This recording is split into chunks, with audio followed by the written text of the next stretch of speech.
ഇന്ന് IFPHന്റെ തുടർന്ന് വരുന്ന വെബിനാറിന്റെ 1658 ദിവസം. ഇന്നത്തെ നമ്മുടെ അതിഥി ഡോക്ടർ TG മനോജ് കുമാറാണ്.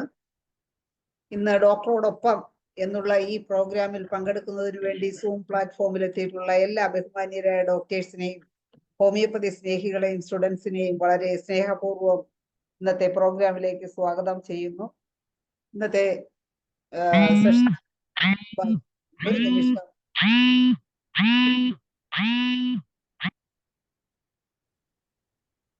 സംസാരിച്ചോളൂ. നന്ദി. തുറന്നവരല്ലേ? ഡോക്ടർ TG മനോജ് കുമാർ നമുക്ക് ഇതിനകം ധാരാളം ക്ലാസ്സുകൾ ഡോക്ടർ എടുത്തിട്ടുണ്ട്. വളരെ രസാവഹമായി ക്ലാസ് എടുക്കുന്ന ഡോക്ടറാണ്. ഇന്ന് ഡോക്ടറോടൊപ്പം എന്നുള്ള പ്രോഗ്രാമാണ്.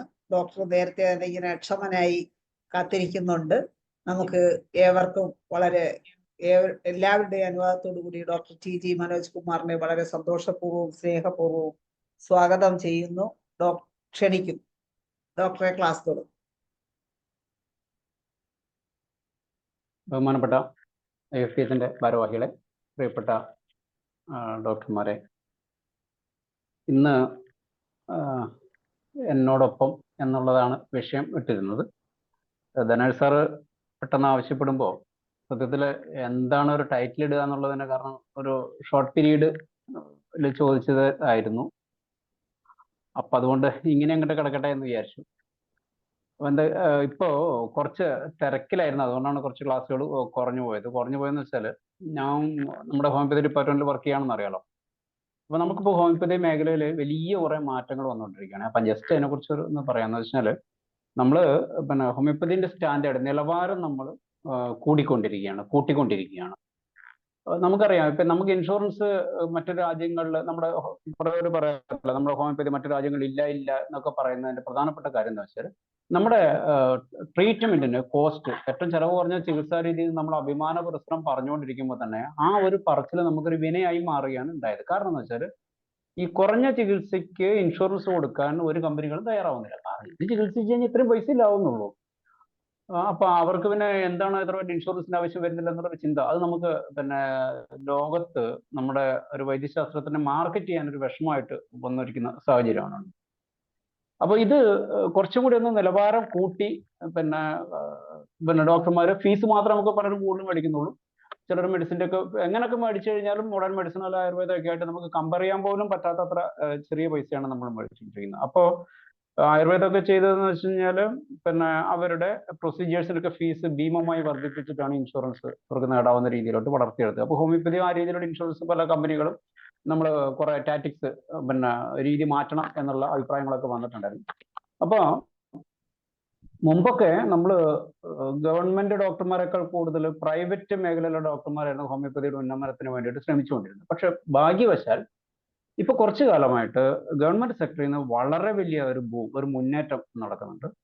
അപ്പൊ അതിനെക്കുറിച്ച് അതിന്റെ ഒരു ഭാഗം കൂടിയാണ് ഞാനും കൂടി. അതുകൊണ്ടാണ് ഞാൻ ഇത് പറയുന്നത്. കാരണം വെച്ചാൽ നമ്മുടെ ഗവൺമെന്റ് സ്ഥാപനങ്ങൾ എന്ന് വെച്ചാൽ നമുക്കൊരു പ്രൈവറ്റ് സ്ഥാപനത്തിന് കിടപിടിച്ച് നിൽക്കാൻ പറ്റാത്തത്ര ഉയർന്ന രീതിയിൽ സർക്കാർ സ്ഥാപനങ്ങൾ, മുമ്പൊക്കെ നമ്മൾ സർക്കാർ ആശുപത്രി ഏറ്റവും മോശമായിട്ട് ആശുപത്രിയിൽ നിന്ന് ചിന്തിക്കുന്ന ഒരു മാറി നമ്മുടെ പല സർക്കാർ സ്കൂളുകളും വളരെ മികച്ചതായി മാറുന്നത് പോലെ തന്നെ നമുക്ക് വലിയ നിലവാരത്തിലോട്ട് സ്ഥാപനങ്ങൾ മാറിക്കൊണ്ടിരിക്കുകയാണ്. അപ്പോൾ NIBH എന്നൊക്കെ നിങ്ങൾ കേട്ടിട്ടുണ്ടോ? NIBH അക്രഡേഷൻ നമ്മുടെ കേരളത്തിലെ 150ഓളം സ്ഥാപനങ്ങൾ നേടുന്ന ഒരവസ്ഥ, 50 സ്ഥാപനങ്ങൾ ഹോമിയോപ്പതി സ്ഥാപനങ്ങളും ഒക്കെ നേടുന്ന ഒരവസ്ഥയിലോട്ട് വന്നു. NIBH എന്ന് വെച്ചാൽ നാഷണൽ അക്രഡേഷൻ ബ്യൂറോന്റെ ഒരു ഹോസ്പിറ്റൽസിന്റെ നിറവാണ്. നിങ്ങൾ NIBL കേട്ടിട്ടുണ്ടോ? ലാബോറട്ടറിന്റെ ഒക്കെ NIBL standard, NIBH അക്രഡേഷനും NIBH certification ഉണ്ട്. അതിന് ആദ്യ ഘട്ടത്തിലുള്ള NIBH സർട്ടിഫിക്കേഷൻ ഹോമിയോപ്പതി ഡിപ്പാർട്ട്മെന്റിന്റെ കുറെ ഹോസ്പിറ്റൽസ് ഡിസ്പെൻസറീസ് ഇപ്പൊ നേടിയിരിക്കുകയാണ്. അതുപോലെ തന്നെ ഒരു കായകൽപ്പ് അവാർഡ് എന്ന് പറഞ്ഞിട്ട് നമ്മുടെ ക്ലെൻലിനെസ് ആൻഡ് മറ്റുള്ള വൃത്തിയുള്ള കാര്യത്തിനും ഡിസീസിന്റെ സ്പ്രെഡ് ഇൻഫെക്ഷൻ കൺട്രോളിന്റെ ഭാഗത്തിലും ഒരു ഭാഗമായിട്ട് പ്രിപ്പയർ ചെയ്യാനുണ്ടായിരുന്നു. അപ്പൊ നാളെ മുതൽ സ്ഥാപനങ്ങൾ ജില്ലാതല അസസ്മെന്റ് തുടങ്ങിയാണ്. സ്ഥാപനങ്ങളെല്ലാം ഹൈ ലെവലിലോട്ട് നീങ്ങുമ്പോൾ നമ്മുടെ ഇത് കേൾക്കുന്ന പ്രൈവറ്റ് ഡോക്ടർമാരോട് പ്രധാനമായിട്ട് പറയേണ്ടത്, നമ്മളും നമ്മുടെ ചികിത്സയുടെ നിലവാരങ്ങൾ, നമ്മുടെ സ്ഥാപനങ്ങളുടെ നിലവാരങ്ങൾ, അതിന്റെ വൃത്തി, മറ്റുള്ള കാര്യങ്ങളെല്ലാം സ്റ്റാൻഡേർഡൈസ്, ഹൈ സ്റ്റാൻഡേർഡ് ഒരാൾ കയറി കഴിഞ്ഞാൽ നമുക്ക് ആ ഒരു വളരെ നല്ല നിലവാരത്തിലോട്ട് ഉയർത്തേണ്ടതുണ്ട്. പ്രത്യേകിച്ച് പുതിയ തലമുറയിൽപ്പെട്ട കുട്ടികളോടാണ് പറയുന്നത്. പഴയ താപ്പാനകൾക്ക് എവിടെ ഇരുന്ന് കഴിഞ്ഞാലും പേഷ്യൻസ് കിട്ടും. പക്ഷെ നിങ്ങൾ അങ്ങനെ ആകരുത്. നിങ്ങൾ നിങ്ങളുടെ ക്ലിനിക്കുകൾ ഏറ്റവും നല്ല വെൽ ഫർണിഷ്ഡ്, നമ്മൾ ആ ഒരു സ്ഥാപനത്തിൽ ഇരുന്ന് കഴിഞ്ഞാൽ ഡിഗ്നിറ്റി തോന്നാവുന്ന രീതിയിലോട്ട് നമ്മൾ വളർത്തി എടുക്കേണ്ടതുണ്ട്. അപ്പൊ അതിന്റെ ഭാഗമായിട്ടുള്ള കുറെ ശ്രമങ്ങളുടെ ഭാഗമൊക്കെ ആയിട്ട് പിന്നെ നിരന്തരം ട്രെയിനിങ്ങുകളും ഇങ്ങനെയുള്ള യാത്രകളൊക്കെ ആയിരുന്നു. അപ്പൊ അതുകൊണ്ടൊക്കെ തന്നെയാണ് കുറച്ച് ക്ലാസ് എടുക്കാൻ താമസിച്ചു പോയത്. പിന്നെ സാറിപ്പോ പെട്ടെന്ന് പറഞ്ഞു കഴിഞ്ഞപ്പോഴും ഇതുപോലെ തന്നെ ഞാൻ ഒരു ടൈറ്റിൽ എന്ത് പറയണം എന്നുള്ളൊരു ധാരണ ടെസ്റ്റ് ഉണ്ടായിരുന്നു. അപ്പൊ ഞാനിപ്പോ നമ്മുടെ ആവശ്യത്തിനനുസരിച്ച് പെരുമാറുന്നതിന്റെ ഭാഗമായിട്ട് ഞാൻ വിചാരിച്ചു സമ്മർ കംപ്ലൈൻസ്, ഇനിയിപ്പോ നമ്മുടെ വേനൽക്കാലം വരാൻ പോവാണ്. അപ്പൊ സമ്മർ കംപ്ലൈൻസും സമ്മർ മെഡിസിൻസ് ഏതൊക്കെ എന്നൊന്ന് ഓർമ്മിപ്പിക്കണം. നിങ്ങൾക്ക് അറിയാവുന്ന കാര്യങ്ങൾ തന്നെ, പക്ഷെ എന്നാൽ ഒന്ന് റിമൈൻഡ് ചെയ്യാൻ വേണ്ടിയിട്ട് ഒരു ഈ അവസരം ഉപയോഗിക്കാന്ന് വിചാരിച്ചു. അതിനു മുമ്പ് തൊട്ടു മുമ്പ് നമ്മുടെ മാണിക് ദ്രമിത് സാർ പറഞ്ഞിട്ടുള്ള ഒന്ന് രണ്ട് പോയിന്റുകൾ ഒന്നും കൂടി ഒന്ന് മെമ്മറിയിൽ ഓർത്ത് വെക്കേണ്ടതുണ്ട്. അതിലൊന്ന് അദ്ദേഹം പറഞ്ഞിരുന്നത് നമ്മുടെ കാൽക്കൈനൽ സ്പറില്ലേ, പ്ലാന്റാർ ഫേഷ്യേറ്റിന് നമ്മൾ കൊടുക്കുന്ന മെഡിസിൻസ്, നിങ്ങൾക്ക് അറിയാവുന്ന മെഡിസിൻസ് ഇപ്പൊ പൾസാറ്റില, മെഡോറിനം, വാലേറിയാനോ, പിന്നെ ഹെക്ലാലബ, അങ്ങനെയുള്ള ധാരാളം മെഡിസിൻസ്, ഇൻഡിക്കേറ്റർ മെഡിസിൻ ഉണ്ടോ. അതിലൂടെ അദ്ദേഹം ടാർട്ടാറിക്ക, പിന്നെ അസിറ്റാർട്ടാറിക്ക. അപ്പൊ ഞാനിത് പണ്ട് മുതലേ കൊടുക്കുന്ന ഒരു മെഡിസിനാണ്. അതിന് ചെയ്യുന്ന ഒരു എളുപ്പം, സാധാരണ ഈ കാൽഷ്യം ഡെപ്പോസിറ്റ്സ് നിങ്ങൾക്ക് അറിയാലോ, ഈ കാൽഷ്യം സ്പർ പോലെ മുള്ളു പോലെ ഉണ്ടാവില്ല. അപ്പൊ അത് അബ്സോർബ് ചെയ്യാൻ വേണ്ടിയിട്ട് ഏറ്റവും നല്ല വഴി എന്ന് പറയുന്നത് നമ്മൾ ചൂടുവെള്ളത്തിനകത്ത്, ചൂടുള്ള ഉപ്പ് വെള്ളത്തിനകത്ത് കുറെ നേരം കാല് മുക്കി വെക്കുക. ഒരു 10-15 മിനിറ്റോളം മുക്കി വെക്കണം. കാരണം ഹീലിന്റെ ഉള്ളിൽ ചൂടെത്തണം, കുറച്ച് താമസം വരും. ഹീലിന്റെ ഉള്ളിലോട്ട് ചൂട് എത്തിക്കഴിഞ്ഞാൽ ബ്ലഡ് സർക്കുലേഷൻ കൂടും. അപ്പം എന്ത് ചെയ്യും, ഈ കാൽഷ്യം ഇത് വലിച്ചെടുക്കുക, ശരീരത്തിന് ആ കാൽഷ്യം ഡെപ്പോസിറ്റിനെ വലിച്ചെടുക്കാൻ സഹായിക്കുക എന്നുള്ളതാണ് നമ്മൾ ചൂടുവെള്ളത്തിൽ വെക്കുന്നതിന്റെ ഒരു ഗുണം ഉണ്ടാവുക. അത് മാത്രമല്ല പേഷ്യൻസിന് പിന്നെ അമിൽട്രേഷൻ കിട്ടുകയും ചെയ്യും. അപ്പോ ഈ ചൂടുവെള്ളത്തിനകത്ത് നിങ്ങൾ നമ്മുടെ വാളംപുളി ഇല്ലേ, ടാർട്ടാറിക്, വാളൻപുളി, കൊടംപുളി, രണ്ടു തരം പുളി ഉണ്ടല്ലോ. അപ്പൊ ആ വാളംപുളി എന്ന് പറയുന്നതിന്റെ ഇല, അതിനകത്ത് എന്താ കാര്യം എന്ന് വെച്ചാൽ അതിനകത്ത് ടാർട്ടാറിക് ആസിഡാണ് ഉള്ളത്. അതാണ് അതിന്റെ ലോജിക്ക്. അപ്പൊ ആ വാളംപൊടിയും കൂടി ഇട്ടിട്ട് ഉപ്പ് നീരും ഉപ്പും പിന്നെ വാളംപൊടിയും കൂടി ഇട്ട വെള്ളം തിളപ്പിച്ചിട്ട് ടോളറബിൾ ചൂടിനകത്ത് ഒരു 10 മിനിറ്റോളം, അതിന് അവരോട് സീരിയൽ കാണാതിരിക്കുന്ന സമയത്തോ അല്ലെങ്കിൽ പ്രാർത്ഥിക്കാതിരിക്കുന്ന സമയത്തോ ഏതെങ്കിലും സമയത്ത് കാല് ഉപ്പൂറ്റി കുറച്ചേരം ഉപ്പൂറ്റി ആ പാദം മുഴുവനായിട്ട് ഒരു 10-15 മിനിറ്റോളം മുക്കി വെക്കാൻ പറയുന്നത് നന്നായിരിക്കും. അപ്പൊ അതാണ് ഒരു പോയിന്റ് ഞാൻ ഒന്നുകൂടി ഒന്ന് പിന്നെ റീഎംഫസൈസ് ചെയ്യുന്നത്. Another point is that most of the doctors അവർക്ക് പല കംപ്ലൈൻസിനും കൂടെ ഒരു ടിഞ്ചറും കൂടി അവൈലബിൾ ആയിരുന്നെങ്കിൽ എന്ന് പല ഡോക്ടർമാർക്കും ആഗ്രഹം ഉണ്ടാവാറുണ്ട്. പലരും ചോദിക്കാറുണ്ട്, ടിഞ്ചേഴ്സിന്റെ ടിപ്പുകൾ ചോദിക്കാറുണ്ട്. അപ്പൊ ഹെഡ് ഏക്കിന് പറഞ്ഞ ഒരു ടിഞ്ചറിന്റെ കാര്യം നമ്മൾ അത് നോട്ട് ചെയ്യാത്തവർ ഒന്നുകൂടി നോട്ട് ചെയ്യണം. കാരണം എന്താ വെച്ചാൽ സാധാരണ നമ്മൾ മൈഗ്രെയിൻ ആണെങ്കിൽ കൊടുക്കാൻ പറ്റുന്ന ഏറ്റവും നല്ല ഒരു ടിഞ്ചർ എന്ന് പറഞ്ഞാൽ ഡാമിയാനയാണ്. പലപ്പോഴും നമ്മളൊരു സെക്ഷൻ ടോണിക്ക് മാത്രമായിട്ടാണ് ഡാമിയാനെ പലരും കണ്ടിട്ടുണ്ടായിരുന്നത്. ഇത് എൻ്റെ ഒരു സീനിയർ ഡോക്ടർ പറഞ്ഞു തന്ന ഒരു നല്ല ായിട്ട് എൻ്റെ ജീവിതത്തിൽ ഉപകാരപ്പെട്ട ഒരു സാധനമാണ്. നമുക്കൊരു ടിഞ്ചർ കൊടുക്കേണ്ട സാഹചര്യം വന്നു കഴിഞ്ഞാൽ പിന്നെ ഡാമിയാന ടിഞ്ചർ 10 ഡ്രോപ്സ് BDയൊക്കെയാണ് ഞാൻ കൊടുക്കാറുള്ളത്.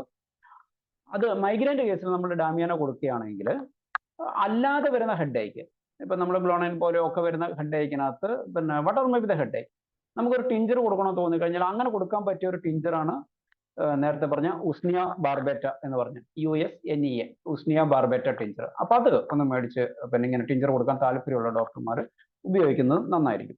ഓക്കെ, ഇത്രയും പറഞ്ഞുകൊണ്ട് ആമുഖമായിട്ട് നമ്മൾ സബ്ജക്റ്റിലോട്ട് കിടക്കാം. അപ്പൊ ഞാൻ പറയാൻ ഉദ്ദേശിക്കുന്ന വിഷയം, ഇനി വേനൽക്കാലം വരികയാണ്. താരതമ്യേന കഴിഞ്ഞ മഴ കുറച്ച് കുറവായിരുന്നു. പക്ഷെ എൻ്റെ നാട്ടിൽ ഇപ്പൊ നല്ല ഇടി വെട്ടുന്നുണ്ട്. അപ്പൊ അതുകൊണ്ട് ചിലപ്പോൾ റേഞ്ച് പോകുന്നുണ്ടോ എന്നുള്ളൊരു സംശയമുണ്ട്. എന്നിരുന്നാൽ പോലും അപ്പൊ നമ്മൾ ഈ സമ്മർ മെഡിസിൻസ് ഏതൊക്കെ എന്നൊന്ന് അറിഞ്ഞിരിക്കണം. അതെന്തിനാണെന്ന് വെച്ച് കഴിഞ്ഞാൽ, ഞാൻ മുമ്പ് ക്ലാസ് എടുക്കുമ്പോൾ പറഞ്ഞിട്ടുള്ള ഒരു കാര്യമുണ്ട്. നമ്മൾ 3 ലെഗ്ഡ് സ്റ്റൂൾ എന്ന് പറയില്ലേ, ഏറ്റവും പറയുമ്പോൾ തന്നെ 3 കാലെങ്കിലും ഉണ്ടെങ്കിൽ നമുക്ക് ഒരു മെഡിസിൻ, 3 പ്രധാനപ്പെട്ട 3 പോയിന്റുകൾ ഉണ്ടെങ്കിൽ ഒരു മെഡിസിൻ കറക്റ്റ് ആക്കാം എന്ന് പറയുന്നത് പോലെ സീസണൽ വേരിയേഷൻസ് ഉണ്ടാകുമ്പോൾ അതിലൊരു സിംറ്റം ആ സീസൺ ആണെങ്കിൽ നിങ്ങൾക്ക് വിജയിക്കാൻ, ബാക്കി 2 സിംറ്റോണും വെറും 2 സിംറ്റോണും കണ്ടുപിടിക്കാൻ പറ്റിക്കഴിഞ്ഞാൽ നിങ്ങൾക്ക് മെഡിസിൻ പെട്ടെന്ന് കിട്ടും. അപ്പോൾ സമ്മർ ആയിക്കഴിഞ്ഞാൽ സമ്മർ മെഡിസിൻസ് നമ്മുടെ ടേബിളിൽ എന്ന് വെച്ചാൽ നമ്മുടെ പിന്നെ ഡിസ്പെൻസിങ് ആ ഒരു പ്രദേശത്ത് ഉണ്ടായിക്കഴിഞ്ഞാൽ അത് മുമ്പിൽ ഉണ്ടെങ്കിൽ മാത്രമേ നമ്മൾ ഓർക്കുള്ളൂ. ഇപ്പൊ നേരത്തെ ഒരു ഹെഡേക്ക് വന്നു കഴിഞ്ഞാൽ നമ്മൾ സാധാരണ നമ്മുടെ ബെൽഡോണയും ഗ്ലോണൈനും ഒക്കെ ബെൽഡോണയും ബ്രയോണിയും ഒക്കെ ഓർക്കുമെങ്കിലും ഒരു ഗ്ലോണൈൻ ഓർക്കണമെങ്കിൽ സമ്മറിന്റെ ഏറ്റവും പ്രധാനപ്പെട്ട ഹെഡേക്കിന് വരുന്ന ഒരു മെഡിസിനാണ്. അപ്പൊ അത് നമ്മുടെ മേശപ്പുറത്ത് ഉണ്ടായിരിക്കണം. അപ്പൊ അതുകൊണ്ട് ഈ സീസണൽ മെഡിസിൻസ് സീസൺ വരുന്നതിനനുസരിച്ച് നമ്മൾ ഷഫിൾ ചെയ്ത് മാറ്റി വെക്കുന്ന ഒരു ശീലം ഉണ്ടാകണം. ഞാൻ മഴയായി കഴിഞ്ഞാൽ, മഴ കൂടിക്കഴിഞ്ഞാൽ, ഇപ്പം മഴയായി കഴിഞ്ഞാൽ നമ്മൾ റെസ്റ്റോക്സ് ഒക്കെ നമ്മൾ ഉപയോഗിക്കും. അത് കഴിഞ്ഞ പക്ഷേ നല്ല അടച്ച മഴയായി കഴിഞ്ഞാൽ നമ്മളത് മാറ്റിയിട്ട് നാട്രോ സൾഫോർഡ് അൽക്യാമറ ഒക്കെ ആയിട്ട് മാറ്റി വെക്കും. അതുപോലെ തന്നെ ഓരോ കാലാവസ്ഥയിൽ വിന്റർ വേറെ മെഡിസിൻസ് അങ്ങനെ ഒരു മാറ്റി വെക്കുന്ന ഒരു ശീലം ഉണ്ടെങ്കിൽ, അല്ലെങ്കിൽ ഉണ്ടല്ലോ പലപ്പോഴും നമ്മൾ മറ്റുള്ള തൊട്ട് മുമ്പുള്ള സീസണിന്റെ മെഡിസിൻ തന്നെ ചിലപ്പോൾ നമ്മൾ തുടർന്ന് പോകാനുള്ള ഒരു ശീലം ഉണ്ടാവും. അപ്പൊ അതുകൊണ്ട് അങ്ങനെ ഒരു ചിന്ത ഉണ്ടാവും. പിന്നെ മറ്റൊരു എൻ്റെ ഒരു ലോജിക് ഒരു പോയിന്റ് എന്താണെന്ന് വെച്ചാൽ, ഒരു ക്രോണിക് കേസ് സമ്മറിൽ വരുന്നുണ്ടെങ്കിൽ നമ്മൾ ചിന്തിക്കേണ്ട ഒരു കാര്യം, എന്തുകൊണ്ട് ഈ പേഷ്യന്റ് സമ്മറിൽ വന്നു, എന്താണ് ഇപ്പൊ വരാൻ കാരണം വെച്ചാൽ, ഇല്ല കുഴപ്പമൊന്നുമില്ല ഡോക്ടർ ഇപ്പോൾ അങ്ങോട്ട് വരാൻ തോന്നി എന്ന് പറഞ്ഞു കഴിഞ്ഞാൽ നിങ്ങൾ മനസ്സിലാക്കേണ്ട കാര്യം എന്ന് വെച്ചാൽ, ഈ സമ്മറിൽ അവർക്ക് എന്തോ ഒരു അഗ്രവേഷൻ ഉണ്ടായി എന്നാണ് നമ്മൾ മനസ്സിലാക്കുക. ഇത് ആ ഡിസീസ് കൊണ്ട് അവർക്ക് ഇമോഷണൽ സ്ഫിയറിലോ അല്ലെങ്കിൽ ഫിസിക്കൽ പ്ലെയിനിലോ ഒരു അഗ്രവേഷൻ ഉണ്ടായതുകൊണ്ടാണ് അവർ ഇത്രയും കാലം ഉണ്ടായിട്ട് ഈ നമ്മുടെ ഈ വേനൽക്കാലത്ത് തന്നെ നോക്കിയിട്ട് ഒരു ക്രാക്സ് ആണെന്ന് വിചാരിക്കുക, കാലില് പൊട്ടുന്ന, അല്ലെങ്കിൽ സ്കിൻ ഡിസീസ് ആണെന്ന് വിചാരിക്കുക, അവരെന്തുകൊണ്ട് സമ്മറിൽ വന്നെന്ന് വെച്ചാൽ ഡോക്ടറെ കുറിച്ച് ഇപ്പോഴാണ് കേട്ടതെന്നുള്ളതാണെങ്കിൽ അത് വിടുക. അതല്ലാത്ത കേസുകളിൽ നമുക്ക് ഈ സമ്മർ അഗ്രിവേഷൻ ഉള്ള സ്കിൻ ഡിസീസിനെ കുറിച്ച് സ്കിൻ മെഡിസിനെ കുറിച്ച് നമ്മൾ ചിന്തിക്കേണ്ടി വരും. പിന്നെ ഇപ്പോഴത്തെ കുറച്ച് മുമ്പുള്ള ഒരു 2 ആഴ്ച മുമ്പുള്ള ക്ലൈമറ്റ് നിങ്ങൾക്കറിയാം, രാത്രി നല്ല തണുപ്പും പകല് നല്ല ചൂടുമായിരിക്കും. അപ്പൊ അങ്ങനെ ഉണ്ടെങ്കിൽ അങ്ങനെയുള്ള മരുന്നുകളെ കുറിച്ചിട്ട് ചിന്തിക്കേണ്ടി വരും. അപ്പോൾ ഇങ്ങനെ ഒരു ധാരണ നമ്മളിൽ ഉണ്ടായിരിക്കുക. പിന്നെ സമ്മറിലും വിന്ററിലും ഒരേപോലെ 3 മാർക്കായിട്ടുള്ള മെഡിസിൻസ് ഞാൻ മുമ്പൊരിക്കൽ പറഞ്ഞിട്ടുണ്ട്. അത് ആസിഡ് ഫ്ലൂ, ബ്രയോണിയ, ക്യാംഫർ, പൾസാറ്റില്ല എന്നിവയൊക്കെയാണ്. അപ്പൊ അത് ഇതുപോലെ തന്നെ ഒരേപോലെ അഗ്രിവേഷൻ, സീസണൽ അഗ്രിവേഷൻ ഉണ്ടാകുന്ന കണ്ടീഷൻസിനകത്ത് നമ്മൾ അതൊന്ന് ഓർത്ത് വയ്ക്കുക. അപ്പൊ ഈ സമ്മറിന്റെ പ്രത്യേകത എന്താണെന്നുള്ളത് ഞാൻ പറയുന്നത്, നമ്മൾ വെറുതെ ഇങ്ങനെ സമ്മർ എന്ന് പറഞ്ഞ് പോകാണ്ട് സമ്മറിന്റെ ഓരോ ഫീച്ചേഴ്സ്, നമ്മളിപ്പോ സെൻസേഷൻ, ലൊക്കേഷൻ, മൊഡാലിറ്റി, കൺഫോമിറ്റേഷൻസ് എന്ന് പറഞ്ഞൊരു സിംറ്റംസ് നമ്മൾ ഇറങ്ങി പരിശോധിക്കുന്ന പോലെ എന്താണ് സമ്മറിൽ സംഭവിക്കുന്നത് എന്നുള്ള കാര്യത്തെക്കുറിച്ച് നിങ്ങൾ ഒന്നും കൂടി ഒന്ന് ആഴത്തിൽ ചിന്തിച്ചു കഴിഞ്ഞാൽ ഇതെല്ലാ കണ്ടീഷൻസിനും മെഡിസിൻ കിട്ടും. ഇപ്പൊ സമ്മർ എന്ന് പറഞ്ഞാൽ ചൂട് കാലാവസ്ഥ നമ്മൾ പൊതുവെ പറയും, വേനൽക്കാലം എന്ന് പറയും. എന്തൊക്കെയാണ് സംഭവിക്കുക? അപ്പൊ നമ്മൾ ആദ്യം ചിന്തിക്കുന്നത്, പണ്ട് നമ്മൾ ഫിസിക്സ് പഠിച്ച് പുറത്ത് ഒരു സംഭവമുണ്ട്, സ്പീഡ് കൂടുതലാണല്ലേ. ഓക്കെ, ഞാൻ സംസാരിക്കുന്നത് സ്പീഡ് കൂടുതലാണെന്നൊരു കമന്റ് ഉണ്ട്. ഓക്കെ, എന്നാലും എന്തെങ്കിലും എവിടെയെങ്കിലും എത്തുള്ളൂ, അല്ലെങ്കിൽ ഒരു സബ്ജക്റ്റ് തന്നെ 4 ദിവസം എടുക്കേണ്ടി വരും. അതുകൊണ്ടാണ്.